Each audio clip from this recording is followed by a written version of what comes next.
Is it good, brother guy? Can you hear me straight? Yes, sir.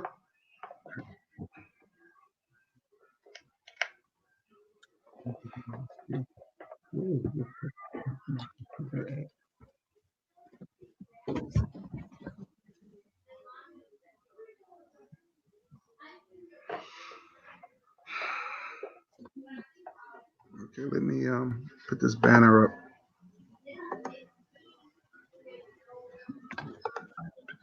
Oh.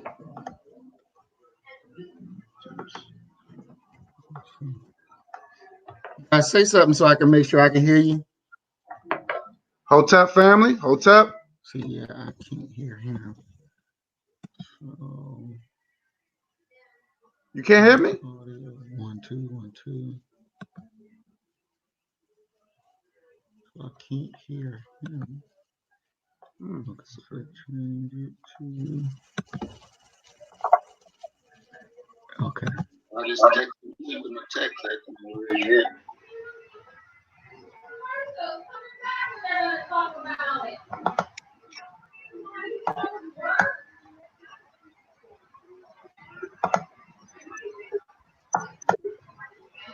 Okay, perfect. So is Bakari coming?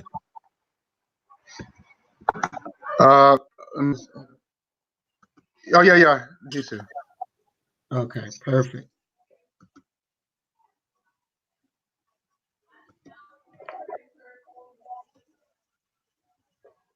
Text me what you want me to put in the ticker. What would you want in the ticker? What did you have?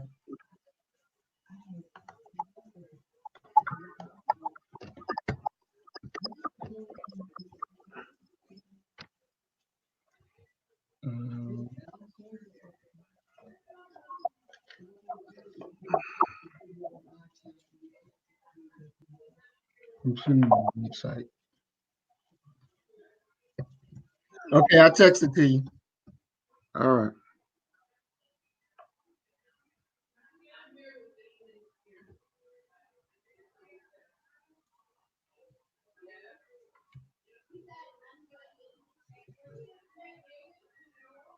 Okay.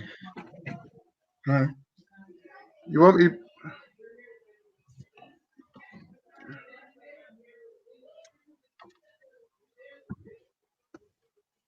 I don't understand.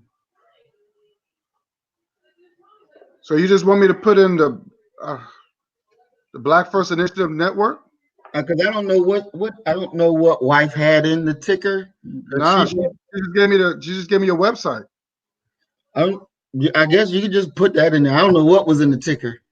Because okay.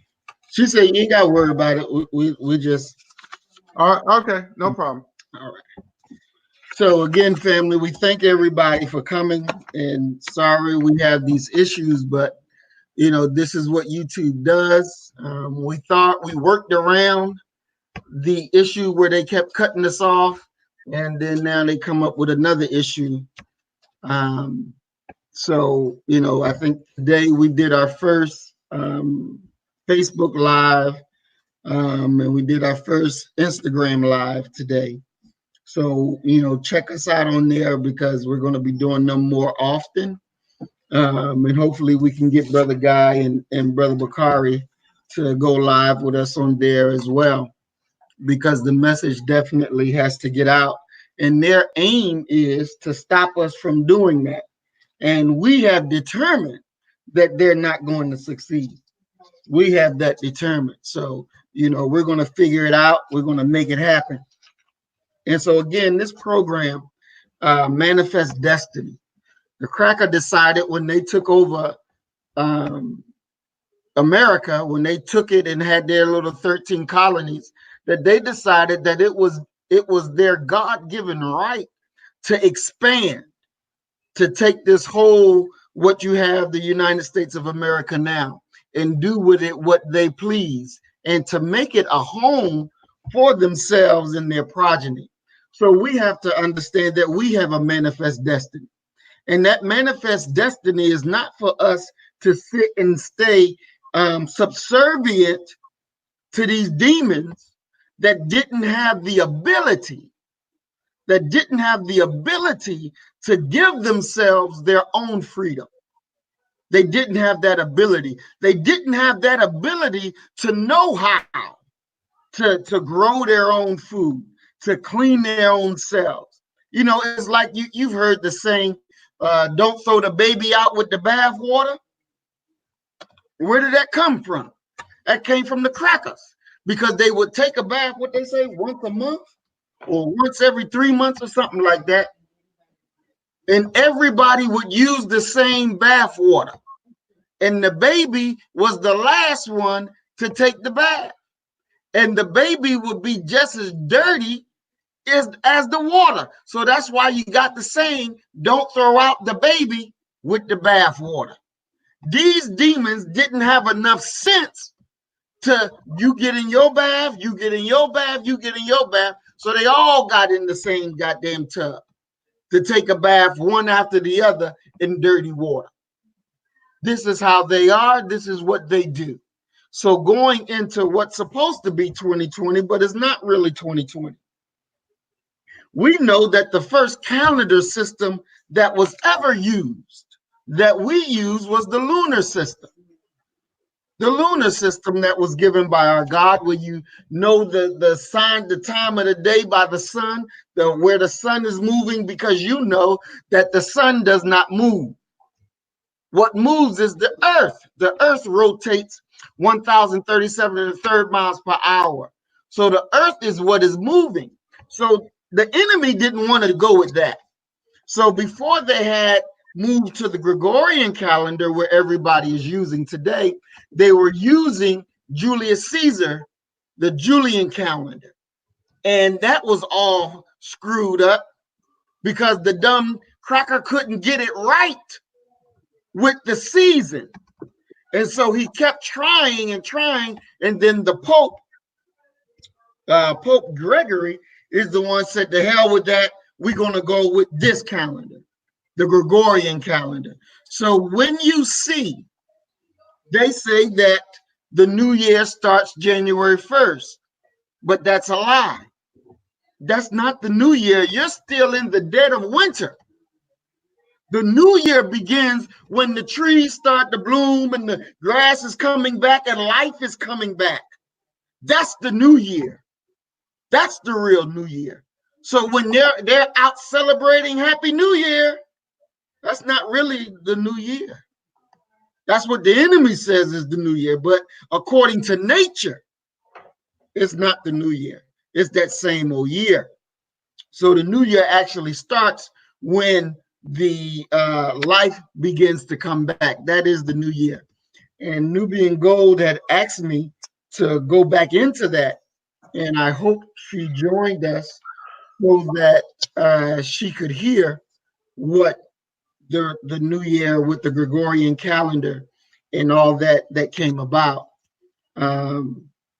So with that said, I guess we can go ahead and move into our program. Brother Bakari had sent out a video. Did you see the video, Brother Guy, that Brother Bakari sent? Yes, I did. Okay. Can you, I think Brother Bakari wants you to load that up to play it so everybody can see, and then I think we're going to go and discuss it. Okay.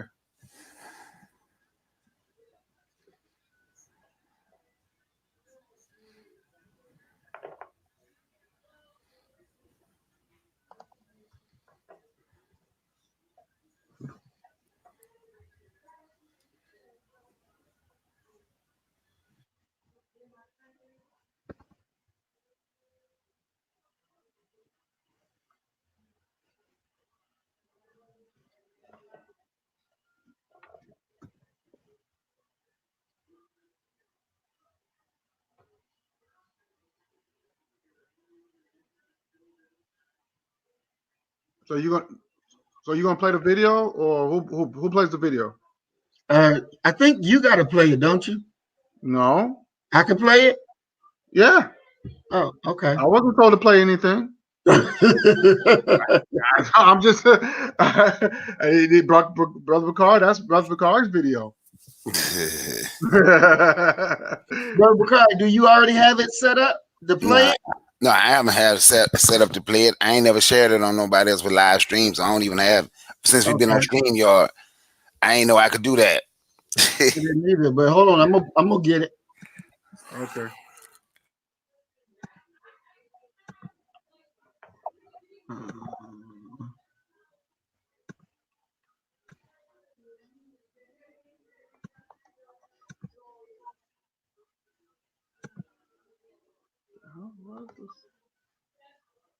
Okay, can y'all see it?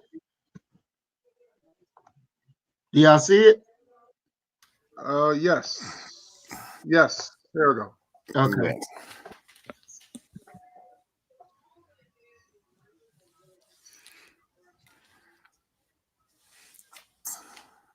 But I don't hear anything.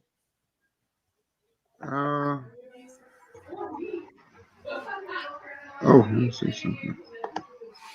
Give me 1 second. Everything is up. Everything's fine on my end. Yeah, I don't hear it playing on my end. You know what? I could probably let me share it. Let me do it. Okay. I could probably. I just need that link. Let me get you the link. I can just put it. Can you put it in the chat? The link on the chat. Yeah. All right. I put it in the private chat. Okay. Perfect. Private chat.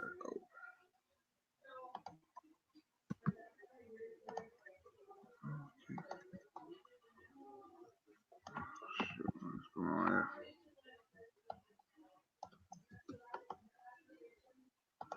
Okay.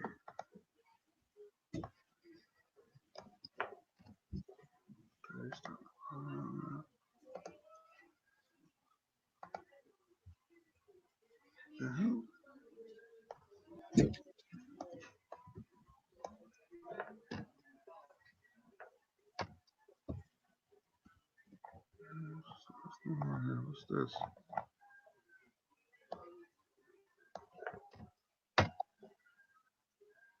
What the hell?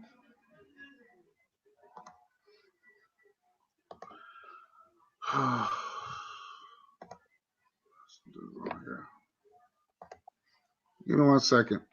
Okay.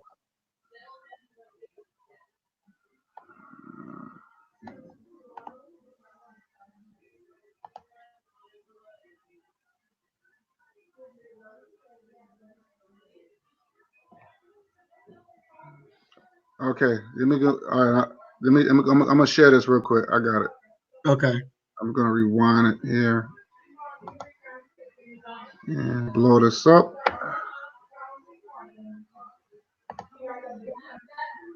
Oh, sorry. Let me take this. Okay, share screen.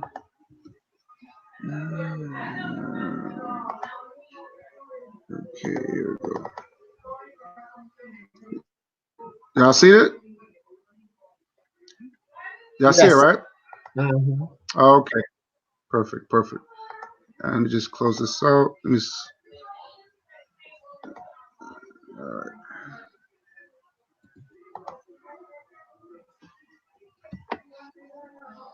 Oh. That was a big job. I just want to say, though, it's just till June. Excuse me? Whatever the problem is, Donald just has to make it till June. Then he's off into high school. Right. If Donald can graduate from St. Nicholas, he has a better chance of getting into a good high school. And that would mean an opportunity at college. I don't see anything at this time standing in the way of his graduating with his class. Well, that's all I care about. But I doubt that. Try me. I am concerned about the relationship between Father Flynn and your son. You don't say concern. What do you mean concern? That it may not be right. Well, there's something wrong with everybody, and that's so got to be forgiven. I work right there. I am concerned, to be frank, that Father Flynn may have made advances on your son. May have made. I can't be certain. No evidence? No. And maybe there's nothing to it.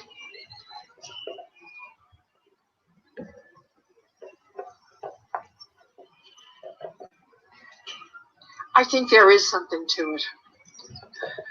I think Father Flynn gave Donald that altar wine. Why would he do that? Has Donald been acting strangely? No. Nothing out of the ordinary? He's been himself. Look, sister, I don't want any trouble. I'm not sure you completely understand. I think I understand the kind of thing you're talking about, but I don't want to get into it. What's that? Look, I only have a few minutes. Not to be disagreeing, but if we're talking about something floating around between this priest and my son, it ain't my son's fault. Oh, I'm not suggesting He's just a boy. I know. 12 years old, if someone should be taking blame, should be the man, not the boy. I agree with you completely. You agree with me, but I got called to the principal, if you know what I'm saying. I am concerned about Donald's welfare.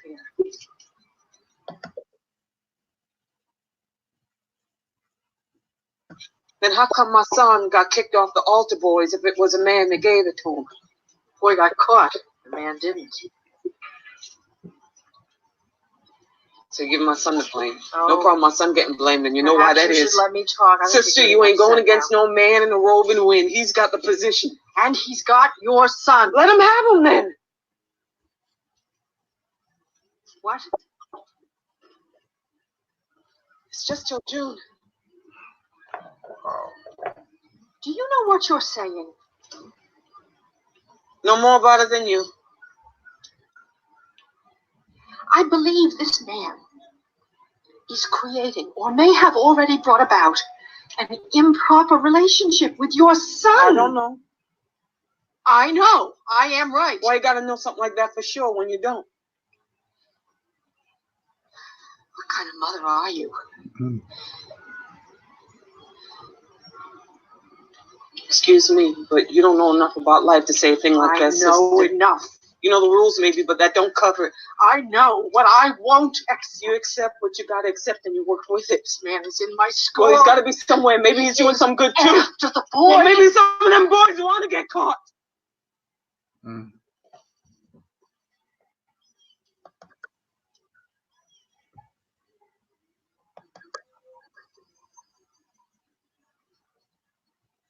That's why his father beat him.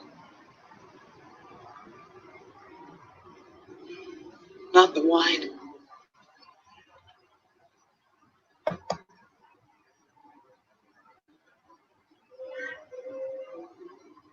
What are you telling me?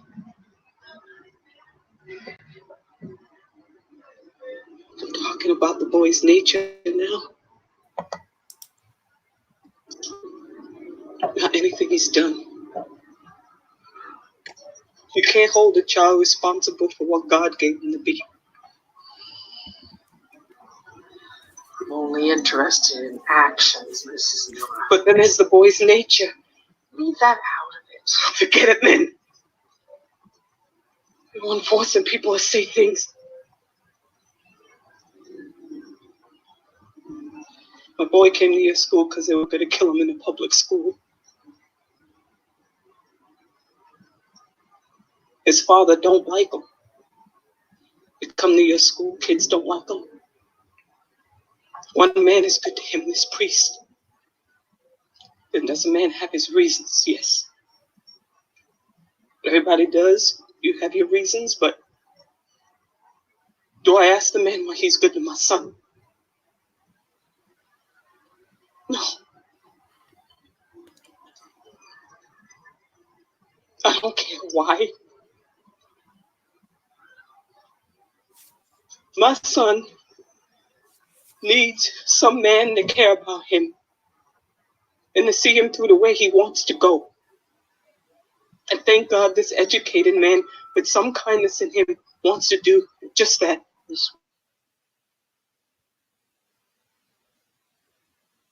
It's just till June. It didn't start with him. Because I will stop this. You hurt my son to get your way. It won't end with your son. Throw the priest out then. I am trying to do just that. Then what do you want from me?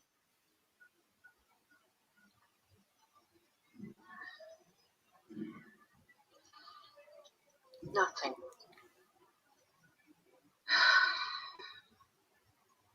As it turns out. Please leave my son out of this.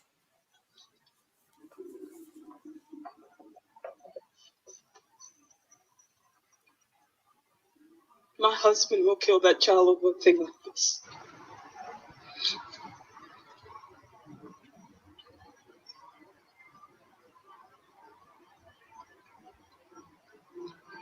I will try.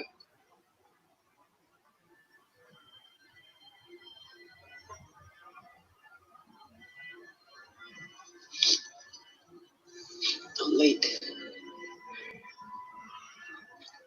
Sister. I don't know if you and me on the same side. I'll be standing with my son and those who are good with my son. It'd be nice to see you there. Good morning.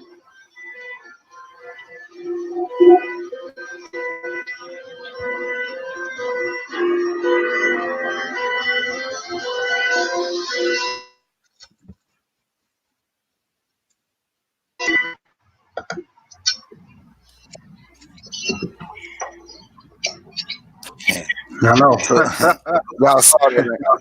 She's now you see how they make it seem like the white woman is so concerned about the black lady's son, right? 10 Viola Davis performances. Before we Sorry about begin, that. we publish new content every day. So be sure to subscribe to our that. channel and ring the bell to get notified about our latest videos. Sorry about that. Yeah. But the black lady don't care about the man molesting her son, getting her son drunk at age 12, long as he can get an education. Now, excuse me. The daddy don't like the fact that his son is gay.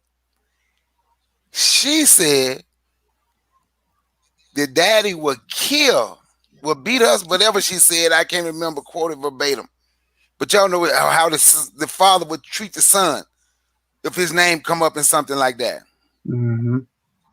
But why didn't she say the father would beat the hell out that priest for molesting his little 12-year-old son? How many different ways just in that one scene they showed black people weak, stupid, cowardly, and extremely accepting, and they showed the black woman being extremely, she's okay accepting her son being gay. She don't want to accept the fact that her husband don't want her son to be gay. Mm. She say he don't like him. That ain't what it is. Don't no man want no damn gay son. Facts. But in that little scene, look at how they played black people. Cowardly, accepting of anything, as long as you can get an education. Mm-hmm. As long as my son can get into your good Catholic school, it's okay, long as that priest can give him all the wine he can drink. It's okay if you touch on my little 12-year-old son, as long as he can get in your cat. Basically, that's what that scene is saying. And don't tell his daddy, because his daddy will hurt him. Mm. Ain't said nothing about hurting that damn white man. Mm. Oh, real. huh? That's real. That's real. I mean, you hit it right on the button. I'm sorry. Go ahead. No, I'm just saying you hit it right on the button, brother. That's facts. I don't do either one of y'all know a black mother that would tell that woman that it's okay. Do either one of y'all know a black mother Yeah, but No. tell that woman it's okay for that man to touch her 12 long as he can go to your Catholic school and get a good education. No, I don't. Mm-mm. What is your thoughts, Alquan? Hey, what's going on? What's going on, What's dude? going on, brother Muhammad? Bakari, I figured I'd come out here. I saw you live. I figured I'd come on and start skinning and grinning, you know? Yeah, but so that clip of that film, I'm not familiar with that. I know who the actresses are, but I'm not familiar with that. But you were saying something that had something to do with some lady trying to put her son in school and he's gay or something like that. Yes, And she wanted to put him in the school, but she wasn't too concerned about his being a homosexual. I wasn't too concerned about the priest molesting him. Oh, that's even worse. Right. Jeez, that's funny. I just put a video out with touching on this type of subject matter, but not necessarily molestation, but the homosexual part of it. And that's unfortunate, and that's a reality with the especially with the Catholic Church. As you know, I think that's part of the Roman legacy. With all that messing with little boys and stuff, and I think they use the church to hide. Because they've been doing that for centuries. Oh yeah. When I was younger, my mother tried to put me in the Catholic school, and one thing I kept noticing were that the nuns looked like lesbians to me. That's what I kept noticing. They either had short haircuts or no makeup on. I know you could say, okay, well, the no makeup was for the religion, but I'm like, man, these are lesbians, man. So it's not a surprise with the church, Exactly. One of the things that like Alquan just pointed out, that the some of the nuns look like lesbians, and from what I've understood in my research, that they were. A lot of them were. And here you have these priests that would rather, instead of sneaking in Mother Superior room and getting you with a woman, you rather go out and choose you a little boy to mess with. The sickness of it, when you have a choice, between a woman and a child. And this no good dirty bastard goes choose straight to the child. And then the Pope, as I was saying today on my earlier thing on Instagram, the Pope, he's supposed to be Christ's man. He's supposed to be God in person on the goddamn planet. And he know that these damn children is getting screwed over. And they turn a blind eye. It's like when they go out and say the Pope went to Africa and said, we apologize for colonialism, but yet where's the money that come from it? The Vatican got big bank. He wanted to apologize about slavery. Well, where's the money? Right. The Vatican got paper. See, we should not accept these demons giving you this, I apology, so that makes everything okay. The hell it does. Their words don't mean a damn thing. Their words are not words that you can honor, that go throughout time and you see them honoring their word. Oh, hell, about their apology? Show me the paper or kick rocks. That shit just ain't good enough for me. That's what I said. Exactly. And even, for Viola Davis, there should be roles where our people say, I'm not playing that. But it's like they don't have the will to say, I'm not doing that. It's like when I was in the pharmacy up in Maryland, and the owner, wanted me to get on the phone and tell this black woman something. And I was like, I'm not saying that. I'm not going to do that. It's like they have no limit to say, I'm not going to do it. Like they don't care of what picture you're painting, what it represents, what does it mean when you go out and do roles like this. That's a very demeaning role, and there's not enough money. There's not enough money out there that should make you want to prostitute yourself and your people to that level that you send that bullshit out around the world and they say, yeah, this is how black people are. The hell we are. You know, fortunately, it's about the money and it's about the acting credit. They don't want to end up like Monique. You know, I had a YouTube channel and a video where the guy was that the Lincoln lawyer, the black dude, Earl. I had something up there explaining that, you know, this guy was basically cooning on screen. And my man, the actual actor, contacted me, kept saying, take this down. I said, I hear you, but this is a realistic depiction of real life. I said, now, did you do it for the money or the credit? He said, yeah, the money and the credit. Yeah, I need the acting credits and I need the money. I said, at least you're honest with that. But I mean, goddamn, I said, it still stands that what you're doing is cooning. Exactly. I mean, and unfortunately, you know, if people put enough, you even look at these commercials, man, with these, if you notice when you watch, if you watch TV or any commercial, have you noticed that whenever they show black people, it's always revolving around basketball, music, some type of sport, or especially fried chicken? Have you noticed that? There's not one fried chicken commercial, even if most of them are featuring white people, they got to have some black person in the fried chicken commercial. Exactly. Yeah. And these black people, you know, they go audition for these commercials and you know they got to eat the fried chicken and say, this is good, or whatever they got to say. And they're thinking about that money and they're thinking, oh, I was chosen because I got talent. That's why. You know, they're not thinking, you look like a coon. That's why we put you in this commercial.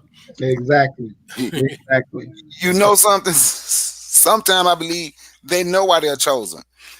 Go back and you can find this on YouTube, Kevin Hart interviews, talking about how he would never wear a dress. And there's just certain things that he won't do. But his career could not take off until he put on that dress. After he said all that, he put that dress on that Saturday Night Live skit, and lo and behold, you start seeing Kevin Hart everywhere. And a lot of times, they're doing it for, as my guy said, to do credits, but more importantly, they're doing it for the money. But you know, it was something else in that scene, right, that I noticed, and I'm going to say it again, and it make me want to touch on something else too. She made it seem like the black man was a coward. Because he would beat his son, but he ain't gonna say nothing to that priest for molesting his son. Think about it. If you watch that scene again, that's exactly what she said. Ain't that what she said? What he would do to her son if he find out that his son was involved in that. If he find out that his 12-year-old son was involved with a grown man, he could kill his son. But she did not say one time that my husband gonna come up to that school and kill that priest. Not one time. Then got your son drunk. Not only is he having sex with him, he turned him to an alcoholic at the age 12. But he ain't gonna say nothing to him. What's the name of that movie? Doubt. I can't find the full movie anywhere. No, I'll find it somewhere. It's called Doubt. But you know what it make me think about?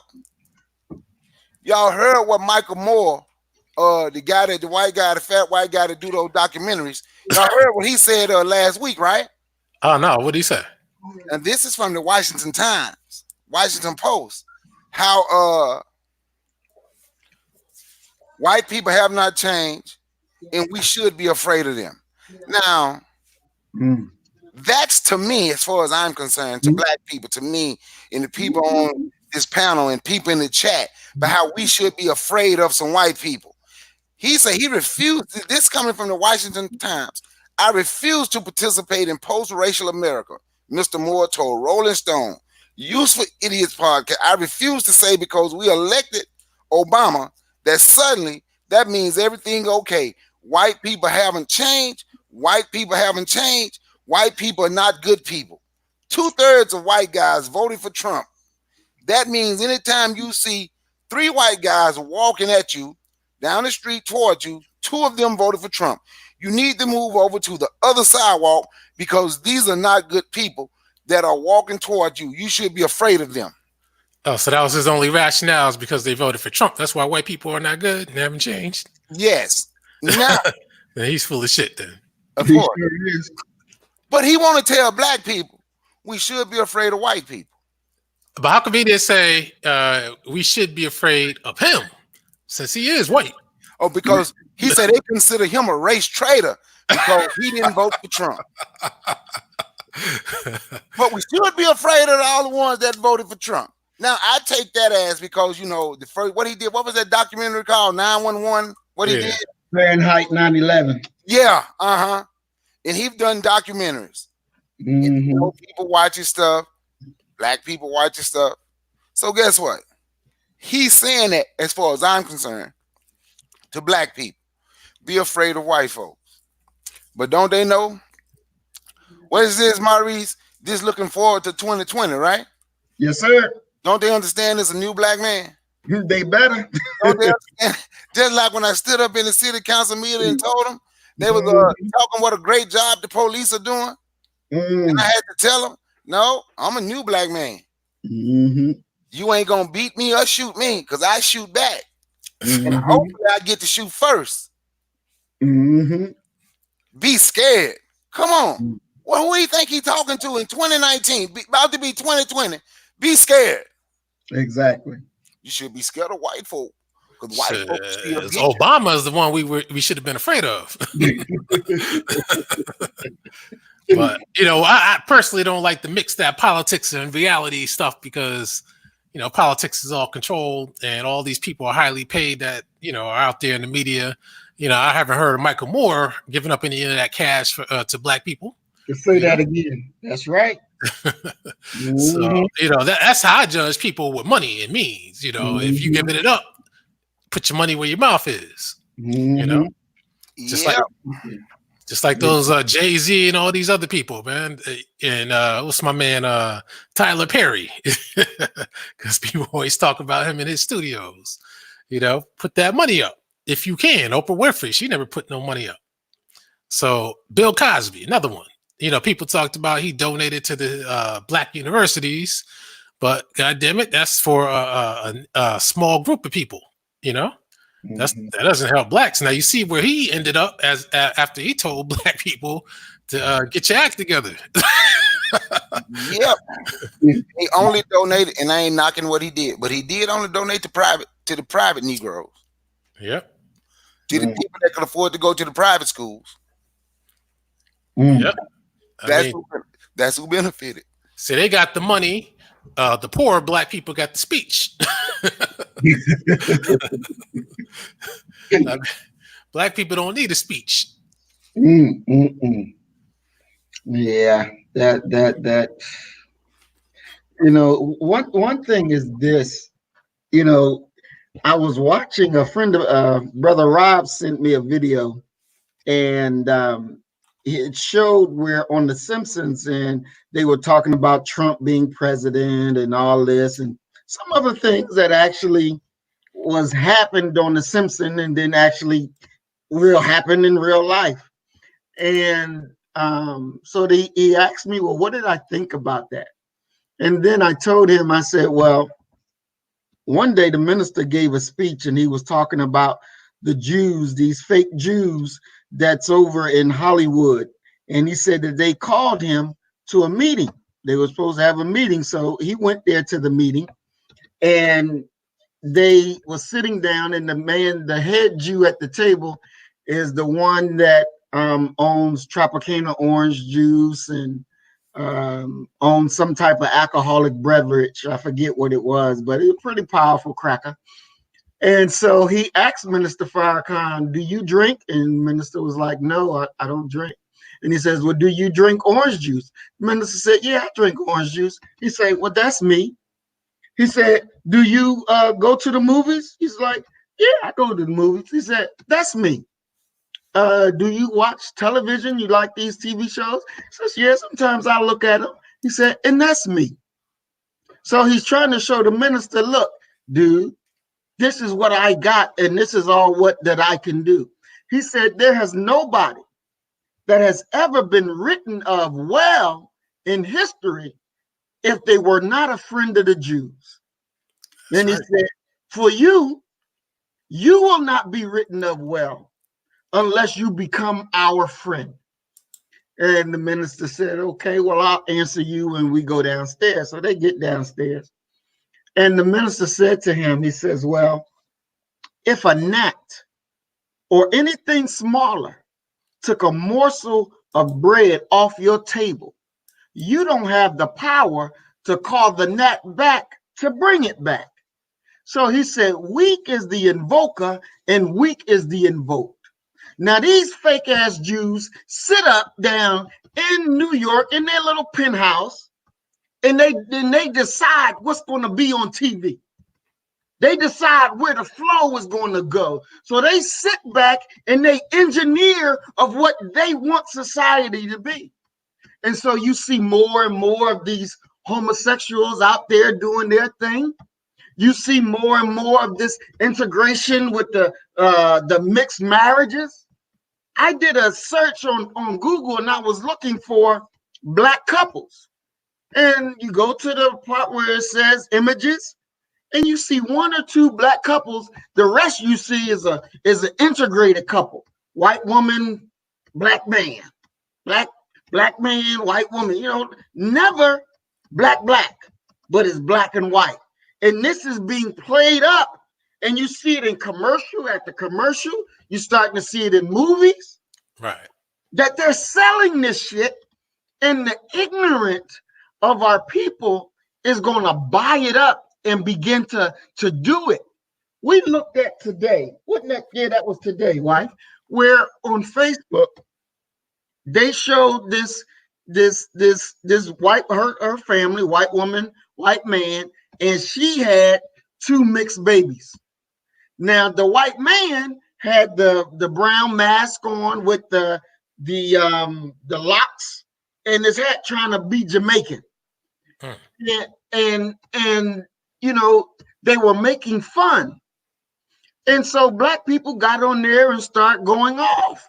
And so the damn bastard, she was saying, you know, ain't nothing wrong with this. This is what we do. This is our family. We're having fun. Ha, ha, ha. And then this shows another picture of this cracker with the baby sleeping. And he's painting, what was that? He was painting on the baby lip. Putting makeup on the baby lips while the baby is sleeping, and he's laughing. So what they're actually doing is torturing these half-breed children and making it seem fun when it's really not fun. Making it seem like it's all together. This is good. There's another picture of him choking the little Black child, and the terror on this child's face. You know, you see the child that this ain't funny. This is the same group of devils that killed that other Black children that they adopted and put them in the van and drove them off the damn cliff after they were seen in New York with a goddamn sign saying, "Can I have a hug?" And then he's hugging the cracker police, tears coming out his eyes. Next thing you know, he's dead. Yeah, By the hand of the cracker. A lot of wild stuff going on, man. What do you think about these unusual and very suspicious alleged attacks on the Jews in Jersey City, Muncie, New York? What do you think of these? Because to me, I'm familiar with Jersey City. I'm familiar with Muncie, New York, and I'm familiar with the Jewish operation and their hoods all over the area. And I know one thing. They have security that's armed. And you ain't just coming in, no Black man, you ain't just coming in, no house party or whatever the hell it was, especially after a knock on the door. Exactly. And I know how it is when I'm just rolling in one of their hoods. Everybody's looking.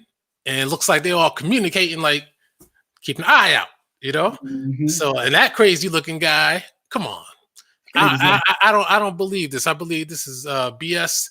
And the fact that all of a sudden black guys all of a sudden want to attack these guys because they have armed security and they know they can get away with practically anything, so they'll blow a man away before they even get the opportunity. Exactly. More stage bullshit for them to get a certain result. And I'm telling you, even with Trump passing their quote unquote thing that now makes them their fake ass Jewishness a religion, a race. Come the fuck on. These people think we stupid. We see exactly what's going on. Oh yeah, exactly what's going on. Nobody buying that bullshit. On top of that, when the Jersey City thing happened, the first thing that piques my interest when I see these things happening, I'm like, why is de Blasio speaking on something that happened in another state? I don't give a damn how close it is. The fact that he was speaking on it. And then the Muncie thing, the governor is on it next to his masters. I'm like, you see, these are puppet politicians, and those Jews say, you better be on it to make it look more realistic and serious. Maybe it's like the world stops when some little stuff happens to them. But when it happens to anybody else, who cares? Exactly. You know? Exactly. That's more bullshit. And you know, the ignorant will mop it up, eat it up like it's, oh my God, everybody attacking the Jews. Please. You looking at a Hollywood act going on right here and right now. That's all that you're watching. Hell yeah. You're watching. You know, I see Brother Guy got his 2020 gear on. I just want to say something. Happy New Year. And it's a blessing to live another year, to fight another year. That's how I look at things. Because, you know, I always give, you know, just give thanks just to be alive, you know, just to fight another year, you know. So that's how I look at it. You know, I have a mission to accomplish. And I'm going to try to accomplish that mission. That's why I celebrate it. So Happy New Year to everybody. And give you a rich and a healthy life. And I just want to throw it out there. But I want to address something. Get back, because I kind of stepped away from the whole conversation, because I never got the chance to speak on the video that I've seen. Well, first of all, we got to know the history of the Greek and Roman culture. You know, we dealing with homosexuality. All that came from Europe, right? That's no brainer. It's always been in the Greek and Roman culture. And it was basically, it was started off as a religion and turned into a lifestyle with them, because they believe in order to get closer to Zeus or whoever they believed into, they believe that, well, they believe they consider purity to not involve with women. They think women were dirty. They think, well, women, that's what the whole Adam and Eve ate the apple. Even Constantine created this whole idea of that women were dirty, evil, and he was a homosexual too. So he hated women. So, and that spread throughout Europe, you know, and they include that even in the Bible as well. They include their lifestyle, their wicked ways in the Bible. And so they're not hiding nothing. So it's sad that, you know, I looked at it two ways. It's sad that how we've been so oppressed, where our people are willing to accept any old thing, just accept it. They've been so, I would say, they've been so beat down to the point that they think any little thing helps, and she's willing to sacrifice her son to go off to college, not realizing it's going to bite her in the ass later on when he finds out that, hey, you didn't protect me. You know, so they always had this, you know, when you're dealing with the enemy, they always had this fetish of, you know, sleeping. That's nothing new. They've been messing with our little girls and boys since they brought us over here. So that's nothing new. That's right. So I, you know, it just hurts me that she didn't really protect her son like a warrior. You know what I mean? And even when the white woman was telling her, look, you know, I'm seeing this. I know that's what this priest is doing. And she just overlooked it because she was looking at, well, I'm sacrificing my son just for him to get a good education. You know. So it's really it's gunfire. Yeah, but I live in the hood. You know how Nah, it happens every year. Every year. You know what I'm saying? I'm in BK. You know what I'm saying? You know how they get down over here. They ain't playing. So you know how it is, Alcorn. You know how it is. But they what? It's 10 real minutes in the battlefield. 10 minutes too late.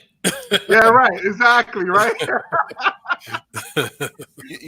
Yeah, but it's sad to look at our people and just see them beat down. Like it's like she felt like it was no hope for her. You know, it was like, well, I got to do what I got. You know, it's a sellout tactic. That's what it is. Movie, you think something like that is trying to tell black people, if they even want to watch something like that, probably where Viola Davis, some black woman would, hey man, why don't you do it this way? Accept that if you want to get ahead.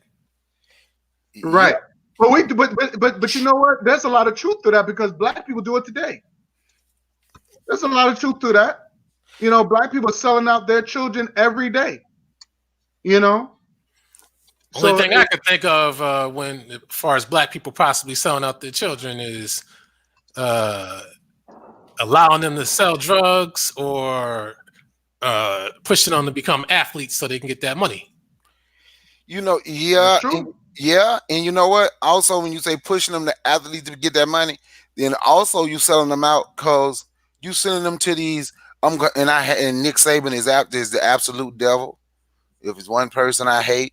But you sending them to somebody for a school like the University of Alabama, where the coach is making $9 million. Your son can't get $25.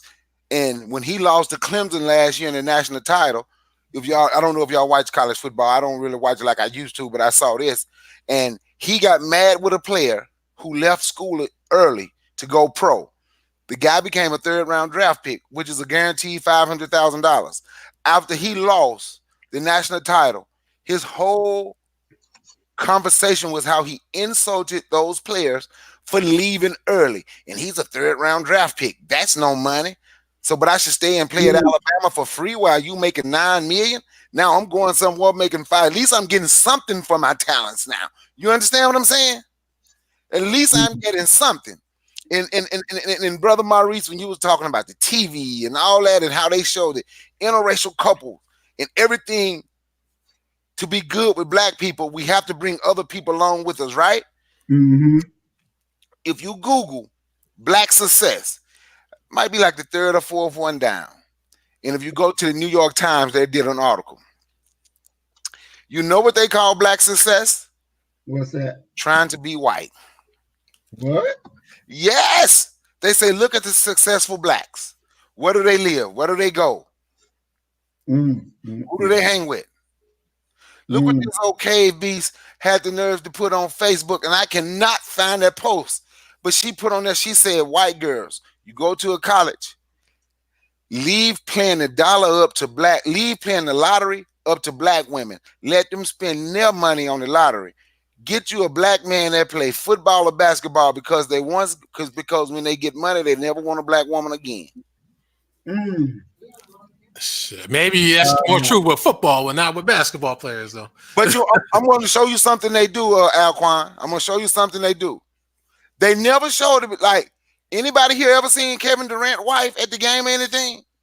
Nope. He was married to a black woman. Does he have a wife? Yeah, she was married. I think that's still married. Last woman I saw him dealing with was that one that used to be in Destiny's Child. He married a lady that was in the WNBA, a black lady. Oh, he did? Yeah, you never see LeBron's wife, really.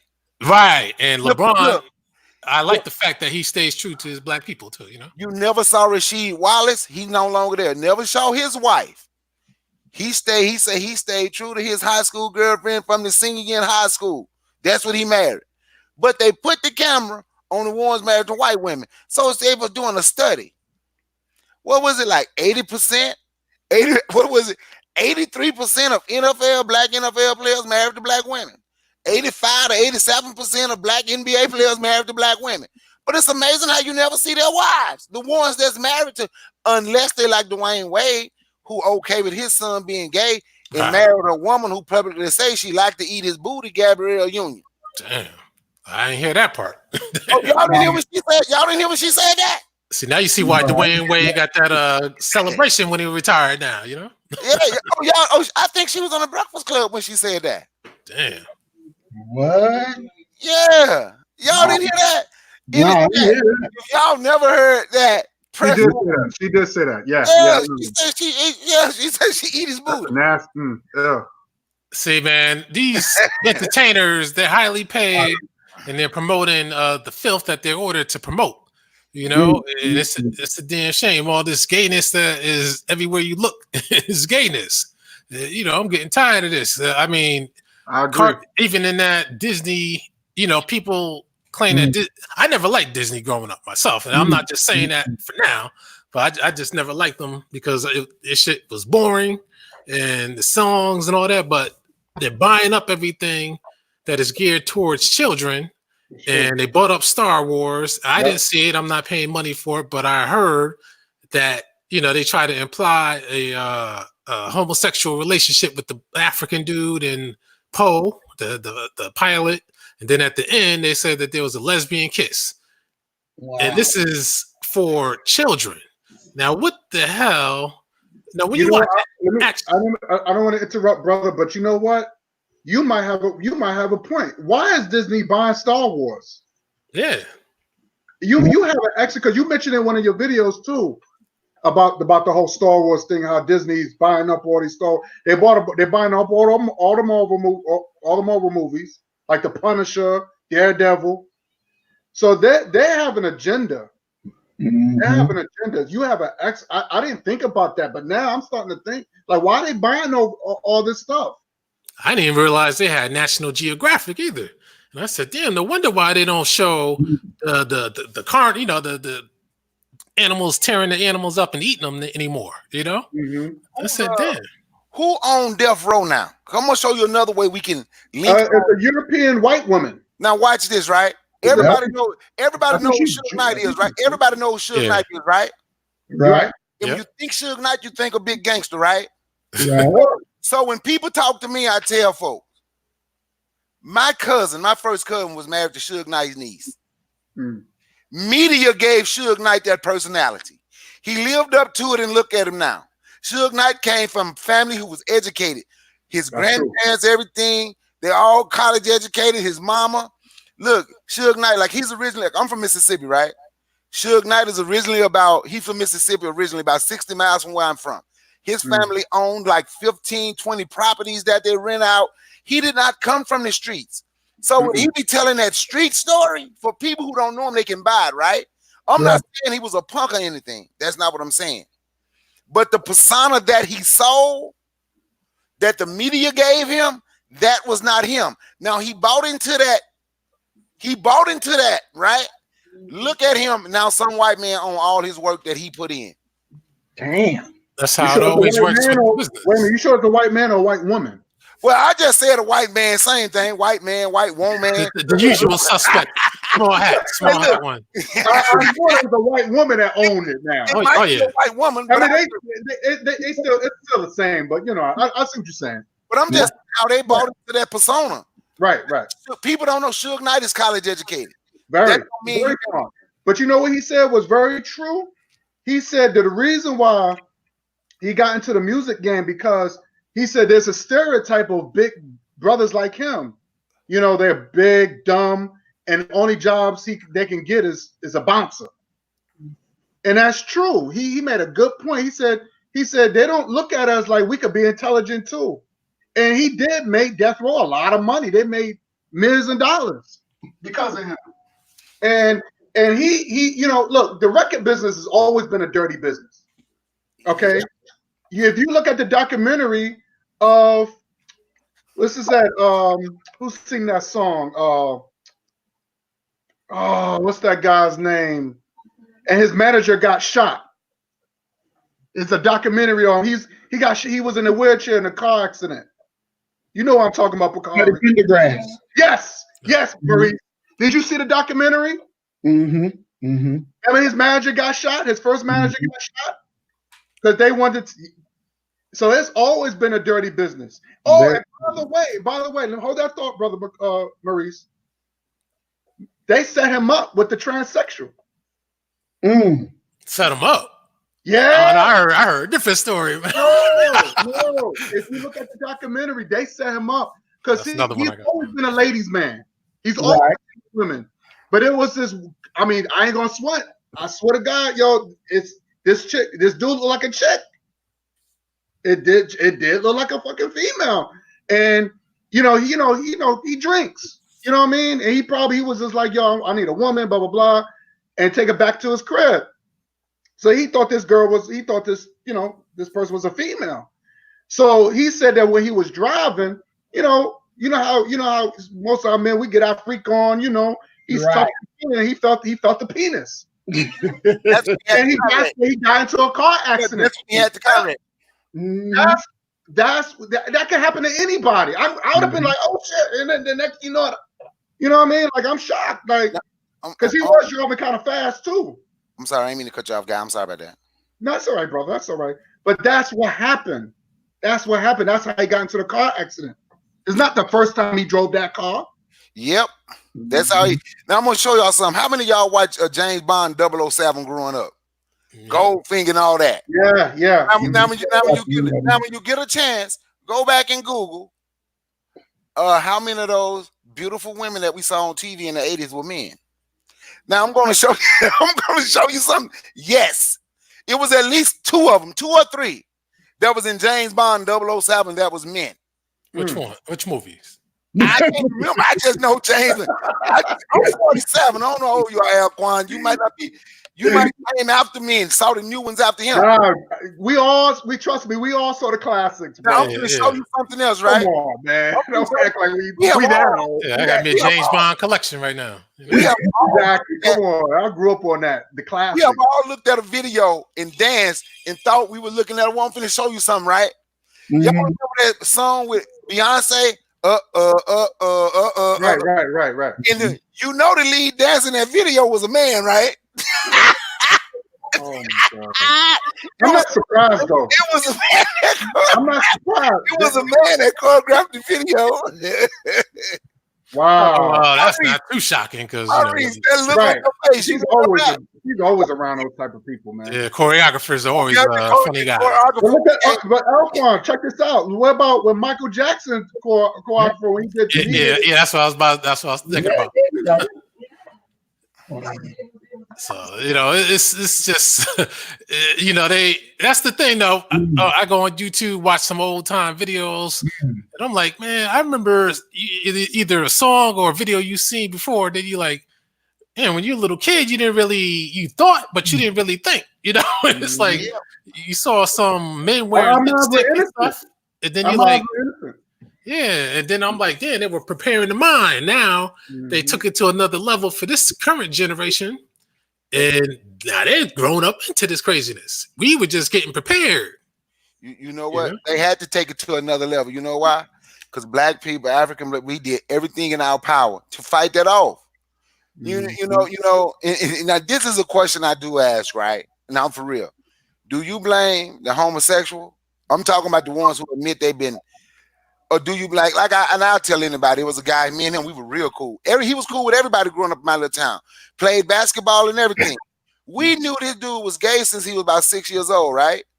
On his death, now when he started dressing like a woman, when he got older and came all the way out, he was on his own end, you feel me? But on his deathbed, he died of AIDS at the age 31 or 32. He told his mama family he didn't like being gay. He didn't like the way he was treated. He tried to fight it off. But one of his uncles had been molesting him since he was 5 years old. Yeah, they say gays have a high suicide rate. Yeah, AIDS, you know, that part of it too. You know, speaking of AIDS, you notice how since they've been trying to promote all this gay stuff, they've been suppressing AIDS numbers, and they don't even talk about AIDS anymore. It's like AIDS disappeared, you know? Yeah. It's just for the gays, you know, because they don't want to associate bad stuff with gays. They want to associate happy, positive stuff. Like every time I'm on Yahoo, they always talking about some new gay person who got married or something like that. It's like some lady right today just got married after leaving her man, and they say, "Oh, this is a good thing. Leave your man and be gay." That's what they keep trying to promote.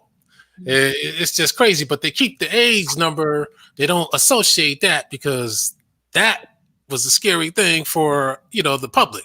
So, but if you go on the CDC, the AIDS rates, no matter ignore the propaganda, even you got to reinterpret the CDC's number, but the AIDS rates are still the highest among the homosexuals, males. And it's still among the homosexual males, the white males still lead the way.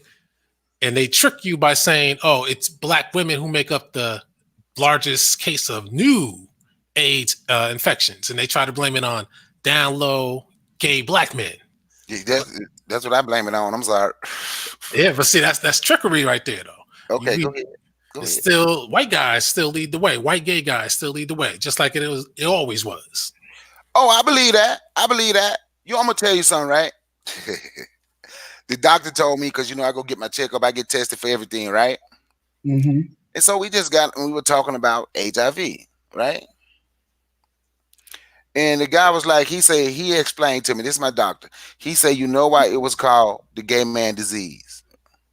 Say because a woman is built to receive, a man is built to give. He say if a man have AIDS, he said most of the time he have been receiving. He say that's why it's called the gay man disease. Now me and him talking, because me and him was cool, and he was like, but they don't want you to say that now.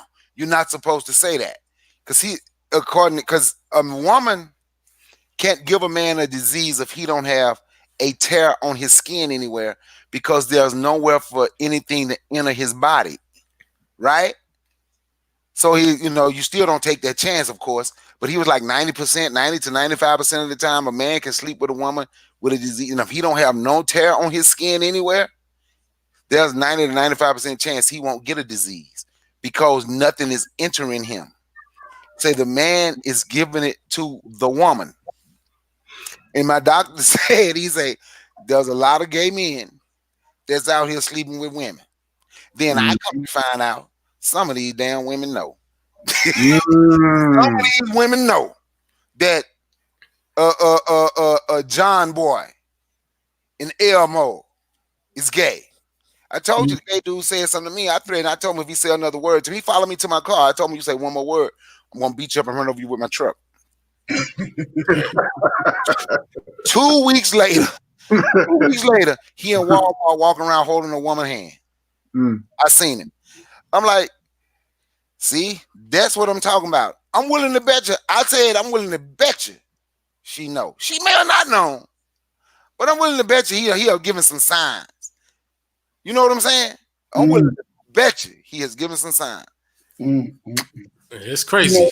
One thing on that, and a lot of people forget this part, but and I know this from pharmacy, but you have to also remember that on the man's penis, there is that opening that we shoot liquid out. Yeah.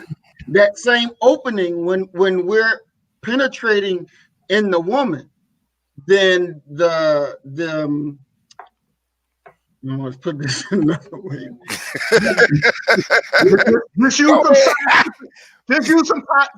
use some scientific terms, brother. Hey,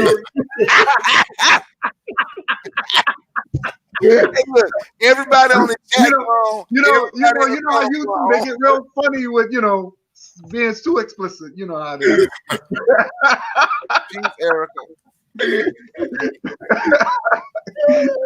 Well, the opening in the penis when the man is injecting himself into the woman, and then those juices from the woman also go inside the penis. You know what? you do have that that travels in there as well, and that's where you also you eventually get the mixture of DNA, and also as the thoughts. Because if you notice, especially people who've been together for a while and are pretty active or whatever, you'll begin to see tendencies that you see in one, you start seeing them in the other, because you are exchanging fluid that way that goes up, even up into the brain and gets up in there. But I just wanted to add that little part in there as well. Go ahead, guy. I see you about to say something. Oh yeah, I want to because I asked I remember when I was it was a while back, and I asked the doctor that same question: is it possible can a man catch HIV from a woman? And he said very unlikely, because our hole is so tight and small. It's very hard for the juices, whatever she has, to get inside. But she said, but it's very easy for a woman to get it from the man because she's open. It's open. That's the reason why we consider the carriers. So when a woman says she catch something and she got something, it's always from a man. It's never from a woman, from a man. Now, I'm not saying we can't catch nothing, but usually 9 out of 10, if we do catch something from a woman, whether it's herpes or whatever the case is, gonorrhea, because she got it from some dude. It's always traced back to the man at the end of the day. Exactly. Well, they do say that lesbians can transmit it amongst each other. Really? Yeah, I read that somewhere. I never heard that. Yeah, they ain't gonna tell you none of that kind of stuff because they don't want that kind of stuff out there. But yeah, that can happen. And the funny thing is, man, you got all this craziness that's going on with this. I mean, it's just crazy. But again, when it comes to propaganda, they're trying to suppress AIDS, as if you remember what they were talking about. What, a few years ago, they kept saying HIV and AIDS is not real. You remember they kept saying that? Right. It's a myth. You know. Well, I'm like, well, how these people died now? Yeah, I did read up and realize, yeah, they died because the immune system is weakened, so they end up dying. And you know what I noticed too? The white people who died of AIDS, I noticed that they usually have cancer. But I never heard of black people dying of AIDS-related symptoms from cancer, though. I never heard of that. Because you see all that, the spots on the skin they used to show. And that's cancer. And that coincides with somebody on that TRS show, even though she's kind of loony with a lot of the things she says, but she says white people are born with cancer. And I'm like, but well, you know what? You have a point there. Let me cut you off. I'm sorry. I'm just when I do, I'm just adding on what you're saying. You have an excellent point, because when you're dealing with people with a lack of melanin, they're easy to catch anything, because our melanin helps defeat a lot of diseases and stuff. This is the reason why we live long, and they still, even to this day, they still try to study us. They still try to do all this experimenting on us and stuff like, because they try to find out what's keeping us long. Remember, we ancient compared to everybody else on the freaking planet. Think about it. Let me tell you something, Brother Maurice and Brother Bakari, you can vouch for me on this. If all black people dies, the world dies. That's right. Think about it. If they get rid of all black, that's what I'm saying. What? That's the stupidest shit to do. You trying to get rid of all black folks or people with melanin. I'm talking about us as melanin people and darker. I'm talking about, you getting rid of all of us. They die too, because we're the roots. That's right. If you kill the roots, you kill the tree, you kill the branches. That doesn't make any sense of even trying to harm us. They should worship us. That's how I look at it. Well, technically, they do worship us. They just don't like telling it to us. But every time you see some person listening to hip hop or some commercial doing our dances, using our slang, right? That's true. They're worshiping us. That is worship. Yeah, you're right. And white women want to have black men's babies. I'm gonna tell you, one day I was talking, what y'all talking about worship. Well, I'm gonna say this first. That's why they constantly trying to push that interracial. They're keeping them alive. They're keeping everybody alive. And you know, y'all don't read the book Destruction of the Black Civilization, how to Yes, by Chancellor Williams. Yeah, that's a good book. And you know, they can get those kids and raise majority of them. I'm gonna say a big majority. And this according to one of my mulatto friends. Well, what you laughing at, Alquan? Because you said one of my mulatto friends, you know. You know, this is according to Ding, ding, ding, bells went off. she will tell you. She got 85, 90%. 85, 90% of them gonna choose the other side. Yeah. You said 85, 95% what? They gonna choose the other side. They ain't gonna choose black. They say it's easy for them to turn to the white people. And you know, she say according to her, she's never dated a white man. Her brother ain't never dated a white girl. Her brother, like, the only white woman he ever touched is his mama. He loved his mom. Mm-hmm. But other than that, for him like dating a white woman, he say he just couldn't do that. Because they are one of the few that would tell you white people always treated them bad. So it was black people is the ones that accepted them. But then most of them, like she said, they gonna use you. They black when they need to be black. That's true. They white when they need to be white, which is most of the time. They need to be white. But if white people called them white, they wouldn't even try to be black. No, you're absolutely right. You are absolutely right. They sure wouldn't. So they say they want to be, what is it? They're biracial. And which ain't nothing wrong with that. You're supposed to claim both of your parents, I guess. Exactly. I agree. You just ain't black. But the funny part is there's some mixed people I always found curious, man, that don't even look like they're even half white at all, you know? Hair wise, skin tone. Yeah, I'm just like, damn, that's kind of wild, you know? You're absolutely right. I've seen some you can't tell. Matter of fact, I'll give you an example. Do y'all watch boxing? Yeah. Yeah. You know Andre Ward then, right? Uh-oh. You know his daddy is white. Uh-oh. Let me remind myself what this man looks like now. He was like the first guy to beat Kovalev from Oakland, California. He won a gold medal, Roy. Real good. I ain't gonna lie, good. He's great. Future Hall of Fame. He retired undefeated, like 32-0. Yeah, he must be tanning because I'm looking at him now. I see him darker. Then sometimes he's kind of red bone type. But you can't. He don't look white at all, does he? His hair or nothing. In this picture I'm looking at, he look kind of white though. Andre Ward. But usually no. Yeah, when he fight, you can't tell. And black people had his back because it was this white guy, Kovalev from Russia, he was fighting, sending out a whole lot of hateful stuff by black people. He beat Kovalev twice. First time he beat him by decision, second time made him quit. When he retired and somebody tried to talk to him about that, you know what he said? I ain't got nothing to do with that. I'm both of them. Don't put me in that. Damn. Wow. No, I'm both of them. But as long as he needed black people when the shots were being taken at him, he was right there on black people's side.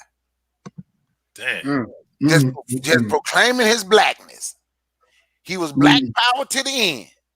But when he need black people no more, retired. Oh, don't put me in there. I'm both of them. Who'd he marry? Say that again, guy. That's it. Oh. Go ahead. I'm sorry. And I was just saying, who did he marry? Oh, he got a black woman. He got a black wife. Oh, okay. That's what he and he say that's what he grew up around, black people. He got a black wife, and they showed him he be in black neighborhoods where he grew up. You know, do y'all know Javante Davis? I think he the next Floyd Mayweather. He's great. But anyway, people tell him he need to leave Baltimore. That's the only thing the media keep pushing, right? He needs to leave Baltimore. But you know what they don't push? There was some black lady, some young black girl from Baltimore was abducted and passed away. Javante Davis, a black guy, world champion. He's great, right? 25 years old. They ain't talk about how he went back to the hood and spent time with that girl family and paid for her funeral and anything that they needed, right? He just fought in Atlanta over the weekend. He say, where he from? It's a lot of kids can't afford to go to no boxing match. And they love him. And since he always in the hood, they love him. He went and got 50 kids from his neighborhood, parents and everything, flew him here. He say he want the people from his hood to see more than the hood. That's why he ain't gonna leave. Mm. But they ain't gonna talk about that though. They well, when long as he in Baltimore, his training ain't right. His training right, because he training more in his body, because his mind is right. He don't want to leave his people. You understand what I'm saying? Right. He don't want to leave his people. Mm, mm, mm. Can I quote something from Chancellor Williams real quick? Go ahead. If you don't mind, fellas. Mm-hmm. Yes, sir. Chancellor Williams, from The Destruction of the Black Civilization, said, "The mulattoes has been the white man's most effective agent in helping destroy black civilization." That's on page 295. He also said in page 75, to prove how truly white they were, the mixed Egyptians made, because Alexander the Greek had invaded Egypt, and that's how the whole mixture, and then that eventually came white, and this is the reason why you got Arabs today over there ruling over shit. But even them, they can't say that they own it. They even admitted that they're real Egyptians. That they admitted that the ancient Egyptians were African people, which is black. Now they said the mixed Egyptians made hatred of Africans a ritual and tried to suppress the whites rating for slaves in all African areas. Various mulattoes who became Egyptian kings declared internal warfare against black people and vowed to enslave the entire race. Mm. That's the goal of the mulatto. It's this show on Netflix called La Esclava Blanca, which means the white slave, right? On that show, and it was showing about a couple of revolts in Colombia, right? Black people that built this society. Of course, some house Negro sold them out and showed them where they were, right? Mm-hmm. So they got caught again. But all of the mulatto women, all of the light-skinned mulattoes are free. Mm. They own slaves and they treat the slaves. They show how white they are. They try to, if you can treat a slave that's worse than a white person, they do their best to treat the slave worse than a white person. And I had this book. I was reading it. I don't own it. Damn it. And I can't even remember the name. If I want to say Black Slave Owners of the Carolinas or something to that effect, right? So when they was writing the book and they did the history, right? Mm-hmm. The black slave owners, most of the black slave owners were not truly slave owners. Most of the black people like us on this panel, right? In the chat, what they did was, since it was illegal for them to free a slave, right? Mm-hmm. They bought their family members, had to keep them as slaves, but they did that to keep their family together, right? Mm-hmm. This is in that book. But the mulattoes of South Carolina and North Carolina, then the lady say they also found out in other places, but since it was about the Carolinas, that's what they focus on. Mm-hmm. About the darkest slaves, right? Mm-hmm. It treated them worse than white people treated them. If it was something that a white slave owner would beat you for, that mulatto slave owner would kill you for it. Mm. That's not shocking. Just look at how Dominicans act, you know? Yeah. And other types. You got people in Sudan, you know, speak Arabic. You put down others. People in other parts of the so-called Middle East. You know, it's the same thing when people are mixed. Unfortunately, but it only happens, though, when the people are mixed and the white is in control. Mm. Not the other way around. Yep. And you can look in India, too. Yep. I know some people are like, India, what you talking about? Do you think about it? Do you ever see the dark-skinned Indians here owning stores? The black Indians? No. I actually do. You know what I do see? I noticed that the dark and the light ones don't seem to mingle. That's what I noticed. They don't. You know, I'm gonna tell you the crazy thing, right? I had never met one, right? My nephew introduced me. He's a black guy from India. Man, that dude is so pro-black. You would think he from the United States. The way he talk about how all black people should be together. I'd like to meet one of them because I've never met one of them. I never met one either. So All of them act like Gandhi. you ever heard of any of y'all ever heard of Vilu, Dr. Vilu Anomaly? That's the untouchable guy. No, he was from India. He's dead. They assassinated him for the work he was doing. Oh, okay. He was one of the few Indians that wasn't ashamed to say African was in his blood, right? And how he think all black people should come together. And because in India, if my daddy was a ditch digger, that's the only job I can ever get because I'm black, is be a ditch digger. They won't let you elevate above your parents. But he somehow was able to get out. And he was explaining a connection, right? And now he said some things that I noticed as well. He was like, if you're in a neighborhood and some Indians live in a black neighborhood, that's them wanting to be around black people, but they don't know how to approach you because of the relationship, because of because of how store owners have treated black people. So they understand that, right? Mm-hmm. And when he started saying it, he said, but if you talk to him, just get to know him, you'll see. And once he said that, I talked to a few. And wow, lo and behold, he said stuff that was true. How a lot of them did want to connect. Now, these were black Indians, right? These were the black Indians. And they were talking about how his movement was steady growing because they hate Africans in India. And they hid this fact for a long time. But Ethiopians wrote their constitution, right? Mm-hmm. So as his movement started to grow, some of them pale Indians assassinated him. Mm. He was trying to empower black people. Black people weren't supposed to know that they wrote the Constitution, that their ancestors wrote the Constitution. Yep. Yeah, they assassinated him. Man, he had some good information, man. I promise he had great information. Dr. Vilu Anomaly. I can't spell his last name, but if you go on YouTube and put in Dr. Vilu, V-E-L-U, the rest of it will come up. That's not the guy with the Untouchables. He was talking about that, right? Oh yeah.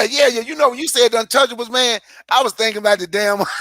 I was thinking about the TV show. Okay, damn. I didn't know my man. I didn't know my man got killed. I used to see his videos. I didn't know he got killed. Damn. He got some good info. He had some good information, right? Yeah. Yeah, he was assassinated. Yep. He was assassinated. When was that? Oh, he was assassinated like a couple years ago. Damn, I didn't hear about that. Where were the Black Power people on that? Talking about that? I don't know where they were. One of my Indian buddies, one of my Indian guys, told me when I told him about him, and he started listening to him, and he when he went back to India to visit, he found out that he had been assassinated. Damn. Yep. He hated Gandhi. Dr. Vilu hated Gandhi. How you say most of them act like Gandhi? Mm-hmm. Dr. Vilu hated Gandhi. He said he was a racist, gay, child molesting pedophile. I'm not surprised. Dated his nieces. Dated me and his niece. Yeah. Yeah, I did hear that Gandhi was gay. I was thinking it was revisionist history, but I'm like, yeah, look at him. They say he slept in the beds. You can find. I read this. He had two nieces that he was have sleeping in bed with him when they was 13, 14 years old. Mm-hmm. And he had a picture of his German boyfriend in his bedroom on his dresser. Yeah, I read about that part. Yeah. I believe it. I said, damn. I said, I'm not surprised because he did seem, like that. Loved white people. To me, one of his greatest quote to me was when he said, white people should rule the earth, should rule the world, and you should not fight them back. But black people are worthless. I'm paraphrasing. That sounded like he was kissing white ass to me. Yeah, he told them never to fight white people back. Mm-hmm. That's why when they was doing that nonviolent, that when people always talk about, and this is the one thing when I say people didn't teach Dr. King right. Dr. King following him, and Gandhi talking about nonviolent. He was only nonviolent to white people. But let me. I didn't mean to cut you there, and I know y'all brothers can vouch for me. The reason, and I did some more studying with that. And I think brother Muhammad had educated me with this too, that he was going with this. He was following this Rustin. What's his name? Rustin, that homosexual. Uh-oh. Yeah, Bill Rustin, Martin Luther King. Yeah, he was following him. He didn't want to do that stuff. And Bakari, you had mentioned that too. Yeah, that's what Because you said that at one point he had gun. He was about getting brothers prepared with guns and all that. But this dude must have just suckered him. It wasn't like towards the end of his life. That's when he realized he was played. Mhm. Yep. Yep. And I'm because all my life I hated Dr. King. I was like, yo, why he's kissing? But I didn't realize the man next to him. That's why you got to really find out. And you got to know your circle, man. You got to know your circle. His wife. You got to know your circle. His wife agreed with the gay guy, but but Gandhi was not. Yes, he did promote apartheid, Nubia Gold. Gandhi, when the Zulus rose up, and it looked like the Zulus was gonna have a chance to defeat whoever the British over in South Africa, Gandhi went and got the Indian Army so they could go to war against the Zulus. Gandhi even joined the British military. Sure did. Mm-hmm. They sure did. Yeah, he was not. He was only nonviolent to white people, and then his own people killed him because only was he nonviolent to white people. Then they say he was kissing the Arabs' ass. I ain't gonna say Muslim because more than Arabs are Muslims. He was kissing the Arabs' ass. I want to say peace to Nubian Gold. She's on point on there. Gandhi did promote it apartheid. That's so true. This is why you got to watch out for these homosexuals, man. This is why, like when you guys had this situation with the what I call the meatball guy.